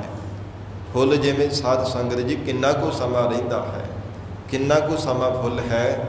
ਗਰੀਬ ਨਵਾਜ ਮਹਾਰਾਜ ਸੱਚੇ ਪਾਤਸ਼ਾਹ ਕਹਿੰਦੇ ਫੁੱਲ ਜਿਹੜਾ ਹੈ ਨਾ, ਜਦੋਂ ਟਾਹਣੀ ਦੇ ਨਾਲੋਂ ਟੁੱਟ ਜਾਂਦਾ ਹੈ, ਸਾਧ ਸੰਗਤ ਜੀ ਨੇਜ਼ ਤੋਂ ਨਾਬੂਦ ਹੋ ਜਾਂਦਾ ਹੈ। ਉਹਦੀ ਜਿਤਨੀ ਵੀ ਸੁਗੰਧੀ ਮਹਿਕ ਹੁੰਦੀ ਹੈ, ਸੁਹੱਪਣ ਹੁੰਦਾ ਹੈ, ਸਭ ਕੁਝ ਮਿਟ ਜਾਂਦਾ, ਖਤਮ ਹੋ ਜਾਂਦਾ ਹੈ। ਇਉਂ ਇਹ ਜੀਵ ਕਿੰਨਾ ਕੁ ਸਮਾਂ ਹੈ, ਜਿਵੇਂ ਇੱਕ ਫੁੱਲ ਦੀ ਹੱਦ ਹੈ, ਸੀਮਾ ਹੈ, ਬੰਨਾ ਹੈ, ਸਮਾਂ ਹੈ, ਉਹ ਸੀਮਿਤ ਸਮੇਂ ਦੇ ਵਿੱਚ ਹੈ। ਥੋੜ੍ਹੇ ਸਮੇਂ ਬਾਅਦ ਉਹ ਨੇਜ਼ ਤੋਂ ਨਾਬੂਦ ਹੋ ਜਾਂਦਾ ਹੈ। ਤਿਵੇਂ ਇਹ ਜੀਵ ਤੂੰ ਵੀ ਸਦਾ ਵਾਸਤੇ ਸੰਸਾਰ ਵਿੱਚ ਰਹਿਣ ਵਾਲਾ ਨਹੀਂ, ਫੁੱਲ ਦੀ ਤਰ੍ਹਾਂ ਤੇਰਾ ਜੀਵਨ ਹੈ। ਮੁਰਝਾ ਜਾਵੇਗਾ, ਸਦਾ ਵਾਸਤੇ ਰਹਿਣ ਵਾਲਾ ਤੂੰ ਨਹੀਂ ਹੈ। ਮਹਾਰਾਜ ਕਹਿੰਦੇ ਹਨ ਪ੍ਰਾਪਤ ਹੋਈ ਹੈ ਨਾਠੀ ਅੜੇ, ਉਹ ਵੀ ਭੱਜ ਦੌੜ ਕਰਕੇ ਤੂੰ ਜੀਵਨ ਆਪਣਾ ਬਰਬਾਦ ਕਰੀ ਜਾ ਰਿਹਾ ਹੈ। ਕਦੇ ਟਿਕ ਕੇ ਪਰਮਾਤਮਾ ਦਾ ਭਜਨ ਕਰਦਾ ਹੀ ਨਹੀਂ ਹੈ। ਇਕਾਂਤ ਵਿੱਚ ਬੈਠ ਕੇ, ਸਤ ਸੰਗਤ ਵਿੱਚ ਬੈਠ ਕੇ ਪਰਮੇਸ਼ਰ ਦਾ ਜਸ ਸੁਣਦਾ ਨਹੀਂ। ਇਕਜਿਤ ਹੋ ਕੇ ਪਰਮਾਤਮਾ ਨੂੰ ਯਾਦ ਨਹੀਂ ਕਰਦਾ। ਬੱਬਣ ਕੇਰੇ ਪਤ ਜਿਓ। ਸਤਿਗੁਰੂ ਜੀ ਉਦਾਹਰਣ ਦੇ ਕਰਕੇ ਉਪਦੇਸ਼ ਦੇ ਰਹੇ ਹੈ। ਸਤਿਗੁਰੂ ਨਾਨਕ ਦੇਵ ਸਾਹਿਬ ਮਹਾਰਾਜ ਕਹਿੰਦੇ, ਜਿਵੇਂ ਚਪੱਤੀ ਦੀ ਸਾਧ ਸੰਗਤ ਜੀ ਫੁੱਲ ਹੁੰਦਾ ਹੈ ਨਾ, ਚਪੱਤੀ ਦਾ ਉਹ ਓਨਾ ਸਮਾਂ ਰਹਿੰਦਾ ਜਿੰਨਾ ਸਮਾਂ ਪਾਣੀ ਹੁੰਦਾ ਹੈ। ਪੱਬਣ ਕੇਰੇ ਮਹਾਰਾਜ ਸੱਚੇ ਪਾਤਸ਼ਾਹ ਕਹਿੰਦੇ ਹਨ, ਜਿੰਨੀ ਦੇਰ ਤੱਕ ਪਾਣੀ ਹੈ ਓਨੀ ਦੇਰ ਤੱਕ ਸਾਧ ਸੰਗਤ ਜੀ ਚਪੱਤੀ ਦਾ ਫੁੱਲ ਹੈ। ਓਨੀ ਦੇਰ ਤੱਕ ਹੀ ਉਹ ਵੇਲ ਦੇ ਵਾਂਗ ਹੁੰਦਾ ਹੈ। ਇਉਂ ਹਜੂਰ ਕਹਿੰਦੇ, ਓਨੀ ਦੇਰ ਤੱਕ ਤੇਰਾ ਵੀ ਜੀਵਨ ਹੈ ਜਿੰਨੀ ਦੇਰ ਤੱਕ ਤੇਰੇ ਸਰੀਰ ਦੇ ਅੰਦਰ ਸਵਾਸਾਂ ਰੂਪੀ ਪਾਣੀ ਹੈ। ਕਿਉਂਕਿ ਸਰੀਰ ਰੂਪੀ ਘੜਾ ਫੁੱਟਿਆ ਹੋਇਆ ਹੈ। ਨਿਤਾ ਪ੍ਰਤੀ 24,000 ਸਵਾਸ ਬਤੀਤ ਹੁੰਦੇ ਜਾ ਰਹੇ ਹੈ। ਧੰਨ ਗੁਰੂ ਤੇਗ ਬਹਾਦਰ ਸਾਹਿਬ ਮਹਾਰਾਜ ਜੀ ਦੇ ਬਚਨ ਹੈ ਨਾ, ਚੇਤਨਾ ਹੈ ਤਾਂ ਚੇਤ ਲੈ, ਨਿਸ ਦਿਨ ਮੈਂ ਪ੍ਰਾਨੀ, ਛਿਨ ਛਿਨ ਔਧ ਬਿਹਾਤ ਹੈ, ਫੂਟੇ ਘਾਟ ਜਿਉ ਪਾਨੀ। ਫੁੱਟੇ ਹੋਏ ਘੜੇ ਦੀ ਤਰ੍ਹਾਂ ਇਹ ਜੀਵ ਤੇਰੇ ਸਵਾਸਾਂ ਰੂਪੀ ਜਲ ਸਿਮਦਾ ਜਾ ਰਿਹਾ ਹੈ, ਸਿਮਦਾ ਜਾ ਰਿਹਾ ਹੈ। ਜਦੋਂ ਸਵਾਸਾਂ ਰੂਪੀ ਜਲ ਪੂਰਾ ਹੋ ਗਿਆ, ਸਿਮਦਾ ਸਾਰਾ ਹੀ ਨਿਕਲ ਗਿਆ, ਇਹ ਸਰੀਰ ਰੂਪੀ ਘੜੇ ਨੇ ਤੜਕ ਕਰਕੇ ਟੁੱਟ ਜਾਣਾ। ਜਿਸ ਮਿੱਟੀ ਤੋਂ ਬਣਿਆ ਉਸੇ ਮਿੱਟੀ ਵਿੱਚ ਮਿਲ ਜਾਣਾ ਹੈ। ਇਸ ਲਈ ਮਹਾਰਾਜ ਹਜੂਰ ਫਰਮਾਨ ਕਰਦੇ ਹੈ, ਇਹ ਜੀਵ ਪੱਬਣ ਕੇ ਪੱਤ ਜਿਉ। ਪੱਤ ਨਾਮ ਪੱਤਿਆਂ ਦਾ ਹੈ। ਚਪੱਤੀ ਦੇ ਪੱਤਿਆਂ ਦੀ ਤਰ੍ਹਾਂ ਤੇਰਾ ਜੀਵਨ ਹੈ। ਢਲ ਢੁਲ ਜੁਮਣ ਹਾਰ। ਇਸ ਪ੍ਰਕਾਰ ਢਲ ਜਾਣ ਵਾਲਾ ਤੇਰਾ ਸਰੀਰ ਹੈ, ਸਦਾ ਵਾਸਤੇ ਰਹਿਣ ਵਾਲਾ ਨਹੀਂ ਹੈ। ਸਮਾਂ ਤਬਦੀਲ ਕਰ ਰਿਹਾ ਹੈ। ਬਾਲਕ ਹੈ, ਕਿਸ਼ੋਰ ਹੈ, ਜਵਾਨੀ, ਫਿਰ ਬਿਰਧ ਆ ਜਾਵੇਗਾ, ਬੁੱਢਾ ਹੋ ਜਾਵੇਗਾ। ਸਰੀਰ ਤੇਰਾ ਢਲ ਜਾਵੇਗਾ, ਇੰਦਰ ਵੀ ਸਿਥਲ ਹੋ ਜਾਣਗੇ, ਇੰਦਰੀਆਂ ਦਾ ਬਲ ਵੀ ਘਟ ਜਾਣਾ ਹੈ। ਇਸ ਪ੍ਰਕਾਰ ਜਦੋਂ ਪਦਾਰਥਾਂ ਰੂਪੀ ਜਲ ਖਤਮ ਹੋ ਗਿਆ, ਜਦੋਂ ਸਵਾਸਾਂ ਰੂਪੀ ਜਲ ਖਤਮ ਹੋ ਗਿਆ, ਢਲ ਜਾਵੇਗਾ, ਕਮਜ਼ੋਰ ਹੋ ਜਾਵੇਗਾ। ਰੰਗ ਮਾਣ ਲੈ ਪਿਆਰਿਆ। ਇਸ ਲਈ ਪਿਆਰੇ ਮਨਾ ਪਰਮੇਸ਼ਰ ਦਾ ਨਾਮ ਰੂਪੀ ਰੰਗ ਮਾਣ ਲੈ। ਵਾਹਿਗੁਰੂ ਦਾ ਭਜਨਾ ਆਨੰਦ ਮਾਣ ਲੈਣਾ ਕਰ। ਜਾ ਜੋਬਨ ਨਾਉ ਭੁਲਾ। ਪਰਮੇਸ਼ਰ ਦਾ ਭਜਨ ਨਹੀਂ ਕੀਤਾ ਜਾਣਾ। ਇਸ ਲਈ ਹਜੂਰ ਕਹਿੰਦੇ ਪਰਮਾਤਮਾ ਦਾ ਸਿਮਰਨ ਕਰਨ ਲੈ, ਰੰਗ ਮਾਣ ਲੈ ਪਿਆਰਿਆ। हे ਮੇਰੇ ਪਿਆਰੇ ਪ੍ਰਾਣਾ ਤਾਰੇ ਜੀਵ, ਮਹਾਰਾਜ ਕਹਿੰਦੇ ਦਿਨ ਥੋੜੜੇ ਥੱਕੇ। हे ਜੀਵ ਤੂੰ ਥੱਕਿਆ ਪਿਆ ਹੈ, ਸੰਸਾਰ ਦੇ ਵੱਲੋਂ ਅੱਕਿਆ ਪਿਆ ਹੈ। ਇਹ ਸਦਾ ਵਾਸਤੇ ਰਹਿਣ ਵਾਲਾ ਨਹੀਂ, ਕੇਵਲ 4 ਥੋੜੇ ਕੁ ਦਿਨਾਂ ਦੀ ਤੇਰੀ ਜ਼ਿੰਦਗੀ ਹੈ। ਭਇਆ ਪੁਰਾਣਾ ਚੋਲਾ। ਹੁਣ ਤਾਂ ਤੇਰਾ ਸਰੀਰ ਰੂਪੀ ਚੋਲਾ ਵੀ ਪੁਰਾਣਾ ਹੋ ਗਿਆ ਹੈ, ਬਾਪ ਬੁੱਢਾ ਹੋ ਗਿਆ ਹੈ, ਬਿਰਧ ਅਵਸਥਾ ਆ ਗਈ ਹੈ। ਅਜੇ ਵੀ ਤੂੰ ਸਮਝਦਾ ਨਹੀਂ, ਪਰਮੇਸ਼ਰ ਦਾ ਭਜਨ ਨਹੀਂ ਕਰਦਾ। ਵਿਸਰਾਮ ਦੇ ਕੇ ਹਜੂਰ ਫਰਮਾਉਂਦੇ ਹਨ, ਸੱਜਣ ਮੇਰੇ ਰੰਗੁਲੇ। ਮਹਾਰਾਜ ਸੱਚੇ ਪਾਤਸ਼ਾਹ ਹਜੂਰ ਫਰਮਾਉਂਦੇ ਆ, ਰੰਗੁਲੇ ਕਹਿੰਦੇ ਨੇ ਬੜੇ ਹੀ ਪਿਆਰ ਵਾਲੇ, ਜਿਹੜੇ ਸਾਡੇ ਸੱਜਣ ਸਨ। ਸੱਜਣ ਮੇਰੇ ਰੰਗੁਲੇ। ਜਾਏ ਸੁਤੇ ਜੀਰਾਨ। ਜੀਰਾਨ ਕਹਿੰਦੇ ਨੇ ਸ਼ਮਸ਼ਾਨ ਘਰ ਨੂੰ। ਮਹਾਰਾਜ ਸੱਚੇ ਪਾਤਸ਼ਾਹ ਕਹਿੰਦੇ ਜਿਹੜੇ ਬੜੇ ਹੀ ਪਿਆਰ ਵਾਲੇ, ਜਿਨ੍ਹਾਂ ਦੇ ਨਾਲ ਬਹੁਤ ਮੁਹੱਬਤ ਸੀ, ਬੜਾ ਪਿਆਰ ਸੀਗਾ, ਬਹੁਤ ਹੀ ਸਖੇ ਮਿੱਤਰ ਸਨ। ਮਹਾਰਾਜ ਸੱਚੇ ਪਾਤਸ਼ਾਹ ਉਚਾਰਦੇ ਆ, ਜਾਏ ਸੁੱਤੇ ਜੀਰਾਨ। ਉਹ ਸਮਾਂ ਪੂਰਾ ਹੋਣ ਤੇ ਵੀ ਸ਼ਮਸ਼ਾਨ ਭੂਮੀ ਵੀ ਜਾ ਸੁੱਤੇ ਹੈ, ਸਦਾ ਲਈ ਮੌਤ ਰੂਪੀ ਨੀਂਦਰਾ ਵਿੱਚ ਸੌਂ ਗਏ ਹਨ। ਹੰਪੀ ਵੰਨਿਆ ਡੁੰਮਣੀ। ਹੁਣ ਜੀਵ ਰੂਪ ਸਖੀ ਦੁਆਰਾ, ਜਿਨ ਦੁਆਰਾ ਮਹਾਰਾਜ ਸੱਚੇ ਪਾਤਸ਼ਾਹ ਉਚਾਰਦੇ ਹੈ, ਹੰਪੀ ਵੰਨਿਆ ਡੁੰਮਣੀ। ਵੰਨਿਆ ਨਾਮ ਹੈ ਵੰਜਣ ਦਾ, ਚੱਲਣ ਦਾ, ਚਲੇ ਜਾਣਾ ਹੈ। ਡੁੰਮਣੀ ਕਹਿੰਦੇ ਨੇ ਦੁਖੀ ਹੋ ਕਰਕੇ। ਜਿੰਦ ਆਖਦੀ ਹੈ ਹੰਪੀ ਵੰਨਿਆ ਡੁੰਮਣੀ। ਸਤਿਗੁਰੂ ਜੀ ਉਪਦੇਸ਼ ਦੇ ਰਹੇ ਹੈ, ਜਿਨ ਦੁਆਰਾ ਉਚਾਰਨ ਕਰਦੇ ਹੈ। ਜਿੰਦ ਕਹਿੰਦੀ ਹੈ ਕਿ ਮਹਾਰਾਜ ਹੰਪੀ ਵੰਨਿਆ ਡੁੰਮਣੀ। ਜਿਵੇਂ ਪਿਆਰੇ, ਜਿਹੜੇ ਬਹੁਤ ਹੀ ਪਿਆਰ ਵਾਲੇ ਸਾਡੇ ਸੱਜਣ ਸਨ, ਉਹ ਵੀ ਜੀਰਾਨ ਸ਼ਮਸ਼ਾਨ ਭੂਮੀ ਵੀ ਜਾ ਸੁੱਤੇ ਹੈ, ਤਿਵੇਂ ਮਹਾਰਾਜ ਹਮ ਵੀ ਮੈਂ ਵੀ ਦੁਖੀ ਹੋ ਕਰਕੇ ਸੰਸਾਰ ਤੋਂ ਤੁਰ ਲਾਣਾ ਚਲੇ ਜਾਣਾ ਹੈ। ਰੋਵਾ ਝੀੜੀ ਬਾਣਾ। ਬਾਣ ਨਾਮ ਹੈ ਬਾਣੀ ਦਾ, ਬੋਲੀ ਦਾ। ਝੀਣੀ ਕਹਿੰਦੇ ਨੇ ਤਿੱਖੀ ਆਵਾਜ਼ ਨੂੰ। ਜਿਵੇਂ ਸਾਧ ਸੰਗਤ ਜੀ ਕੋਈ ਜੀਵ ਚੜ੍ਹਾਈ ਕਰ ਜਾਂਦਾ ਨਾ ਕਈ ਵਾਰ, ਤੇ ਸਾਧ ਸੰਗਤ ਘਰ ਵਿੱਚ ਬੀਬੀਆਂ ਜਦੋਂ ਜਿਹਨੂੰ ਸਿਆਪਾ ਕਰਨਾ ਕਹਿੰਦੇ ਆ, ਐ ਉੱਚੀ ਬਹੁਤ ਚੀਕ ਮਾਰ ਕਰਕੇ ਤੇ ਉਹਨੂੰ ਯਾਦ ਕਰਨਾ, ਇਸ ਪ੍ਰਕਾਰ ਸਿਆਪਾ ਕਰਨਾ, ਪਿੱਟਣਾ, ਉਹਨੂੰ ਝੀਣੀ ਬਾਣ ਆਖਿਆ ਜਾਂਦਾ ਹੈ। ਮਹਾਰਾਜ ਸੱਚੇ ਪਾਤਸ਼ਾਹ ਕਹਿੰਦੇ ਰੋਵਾ ਝੀਣੀ ਬਾਣ। ਉਹ ਫਿਰ ਜੀਵ ਨੂੰ, ਇਹ ਜਿੰਦ ਨੂੰ ਕਹਿੰਦੇ ਹਨ ਕਿ ਰੋਣਾ। ਇਹ ਤਿੱਖੀ ਆਵਾਜ਼ ਕੱਢ ਕਰਕੇ ਕਹਿੰਦੇ ਰੋਂਦੇ ਹੋ ਦੁਖੀ ਹੀ ਸੰਸਾਰ ਤੋਂ ਚਲੇ ਜਾਣਾ, ਕਿਉਂਕਿ ਮੈਂ ਪਰਮਾਤਮਾ ਦਾ ਭਜਨ ਨਹੀਂ ਕੀਤਾ, ਪਰਮੇਸ਼ਰ ਨੂੰ ਯਾਦ ਨਹੀਂ ਕੀਤਾ, ਇਸ ਲਈ ਜੀਵ ਸੰਸਾਰ ਤੋਂ ਰੋਂਦਾ ਹੀ ਤੁਰ ਜਾਵੇਗਾ। ਕੀ ਨਾ ਸੁਣੇ ਹੀ ਗੋਰੀਏ। ਗੋਰੀਏ ਨਾਮ ਜਿੰਦ ਦਾ ਹੈ, ਜੀਵ ਰੂਪ ਸਖੀ ਦਾ ਹੈ। ਇਹ ਜੀਵ ਰੂਪ ਸਖੀ ਕੀ ਨਾ ਸੁਣੇ ਹੀ, ਕਿਉਂ ਨਹੀਂ ਤੂੰ ਸੁਣਨਾ ਕਰਦੀ। ਜੋ ਵੇਦਾਂ ਸ਼ਾਸਤਰਾਂ ਦਾ ਉਪਦੇਸ਼ ਹੈ, ਗਿਆਨ ਹੈ, ਅਥਵਾ ਮਹਾਰਾਜ ਸੱਚੇ ਪਾਤਸ਼ਾਹ ਜੀ ਦਾ ਉਪਦੇਸ਼ ਹੈ, ਇਹ ਜੀਵ ਰੂਪ ਸਖੀ ਤੋਂ ਕਿਉਂ ਨਹੀਂ ਸੁਣਨਾ ਕਰਦੀ। ਆਪਣ ਕੰਨੀ ਸੋਏ। ਤੂੰ ਆਪਣੇ ਕੰਨਾਂ ਦੇ ਨਾਲ ਸੁਣਦੀ ਵੀ ਹੈ ਕਿ ਮੇਰੇ ਵੱਡੇ ਵਡੇਰੇ ਚਲੇ ਗਏ ਹੈ, ਬਹੁਤ ਪਿਆਰ ਵਾਲੇ ਮਿੱਤਰ ਵੀ ਸੰਸਾਰ ਤੋਂ ਕੂਚ ਕਰ ਗਏ ਹੈ, ਸਰੀਰ ਕਰਕੇ ਕੋਈ ਵੀ ਰਿਹਾ ਨਹੀਂ ਹੈ। ਕਿ ਉਹ ਮਹਾਰਾਜ ਸੱਚੇ ਪਾਤਸ਼ਾਹ ਕਹਿੰਦੇ ਆਪਣ ਕੰਨੀ ਸੋਏ। ਸੋਏ ਫੇਰ ਵੀ ਕਨਿਸ਼ਟ ਮਨ ਦੇ ਵਿੱਚ ਐਸੀ ਕਨਾਦ ਨਹੀਂ ਧਾਰਨ ਕਰਨਾ ਕਰਦੀ। ਸੋਏ ਉਹ ਸਿੱਖਿਆ ਨੂੰ ਆਪਣੇ ਹਿਰਦੇ ਅੰਦਰ ਧਾਰਨ ਨਹੀਂ ਕਰਦੇ ਕਿ ਜੇ ਮੇਰੇ ਵੱਡੇ ਵਡੇਰੇ ਸੰਗੀ ਸਾਥੀ ਮਿੱਤਰ ਨਹੀਂ ਸੰਸਾਰ ਦੇ ਵਿੱਚ ਰਹੇ ਤੇ ਰਹਿਣਾ ਮੈਂ ਵੀ ਨਹੀਂ ਹੈ। ਫਿਰ ਵੀ ਜਾਣ ਬੁੱਝ ਕਰਕੇ ਜਾਣਦੇ ਹੀ ਅਵਗਨ ਕਰੈ। ਜਾਣਦੇ ਹੋਇਆ ਵੀ ਇਹ ਜੀਵ ਤੂੰ ਪਾਪ ਕਰਮ ਕਰਦਾ ਹੈ, ਜਾਣਦਾ ਹੋਇਆ ਵੀ ਕਿ ਸਰੀਰ ਕਰਕੇ ਰਹਿਣਾ ਨਹੀਂ, ਫਿਰ ਵੀ ਮੱਲਾਂ ਹੀ ਮਾਰਨ ਵਿੱਚ ਲੱਗਾ ਹੈ, ਪਰਮੇਸ਼ਰ ਦਾ ਭਜਨ ਕਰਦਾ ਹੀ ਨਹੀਂ। ਲੱਗੀ ਆਵਹਿ ਸਾਹੁਰੈ। ਜਿਵੇਂ ਮਹਾਰਾਜ ਸੱਚੇ ਪਾਤਸ਼ਾਹ ਕਹਿੰਦੇ ਕੋਈ ਇਸਤਰੀ ਹੈ ਨਾ, ਸਾਧ ਸੰਗਤ ਜੀ, ਪੇਕੇ ਘਰ ਦੇ ਵੀ ਸਦਾ ਨਹੀਂ ਉਹਦਾ ਰਹਿਣਾ ਬਣਦਾ, ਸਹੁਰੇ ਘਰ ਦੇ ਵੀ ਜਾਣਾ ਹੀ ਪੈਂਦਾ ਹੈ। ਹਜ਼ੂਰ ਐਸਾ ਰੂਪਕ ਅਲੰਕਾਰ ਬਣਾ ਕੇ ਫਰਮਾਉਂਦੇ ਆ, ਲੱਗੀ ਆਵਹਿ ਸਾਹੁਰੈ। ਹੇ ਪ੍ਰਾਣਾ ਧਾਰੀ ਜੀਵ, ਐ ਮੇਰੀ ਇਹ ਜਿੰਦੇ, ਐ ਜੀਵ ਰੂਪ ਸਖੀਏ, ਤੈਨੂੰ ਪਰਮੇਸ਼ਰ ਦੇ ਪਰਲੋਕ ਸਹੁਰੇ ਘਰ ਦੇ ਵੀ ਜਾਣਾ ਹੀ ਪੈਣਾ ਹੈ। ਨਿਤ ਨਾ ਪਈਆ ਹੋਏ। ਇਹ ਸੰਸਾਰ ਜਿਹੜਾ ਹੈ ਪੇਕਾ ਘਰ ਹੈ, ਇਹਦੇ ਵਿੱਚ ਤੇਰਾ ਜਨਮ ਹੋਇਆ ਹੈ। ਸੰਸਾਰ ਪੇਕੇ ਘਰ ਵਿੱਚ ਨਿਤ ਨਾ ਪਈਆ ਹੋਏ, ਨਿਤਾ ਪ੍ਰਤੀ ਸਦਾ ਵਾਸਤੇ ਤੇ ਰਹਿਣਾ ਬਣਦਾ ਨਹੀਂ ਹੈ। ਇਹੋ ਪਰਮਾਤਮਾ ਦੇ ਪਰਲੋਕ ਰੂਪੀ ਸਹੁਰੇ ਘਰ ਵਿੱਚ ਤੈਨੂੰ ਜਾਣਾ ਹੀ ਪਵੇਗਾ। ਨਾਨਕ ਸੁੱਤੀ ਪਈ ਹੈ। ਧੰਨ ਸਤਿਗੁਰੂ ਨਾਨਕ ਦੇਵ ਸਾਹਿਬ ਮਹਾਰਾਜ ਸਮਾਪਤੀ ਦੀਆਂ ਪੰਕਤੀਆਂ ਫਰਮਾਨ ਕਰ ਰਹੇ ਹੈ। ਹਜ਼ੂਰ ਫਰਮਾਉਂਦੇ ਹੈ ਨਾਨਕ ਸੁੱਤੀ ਪਈ ਹੈ।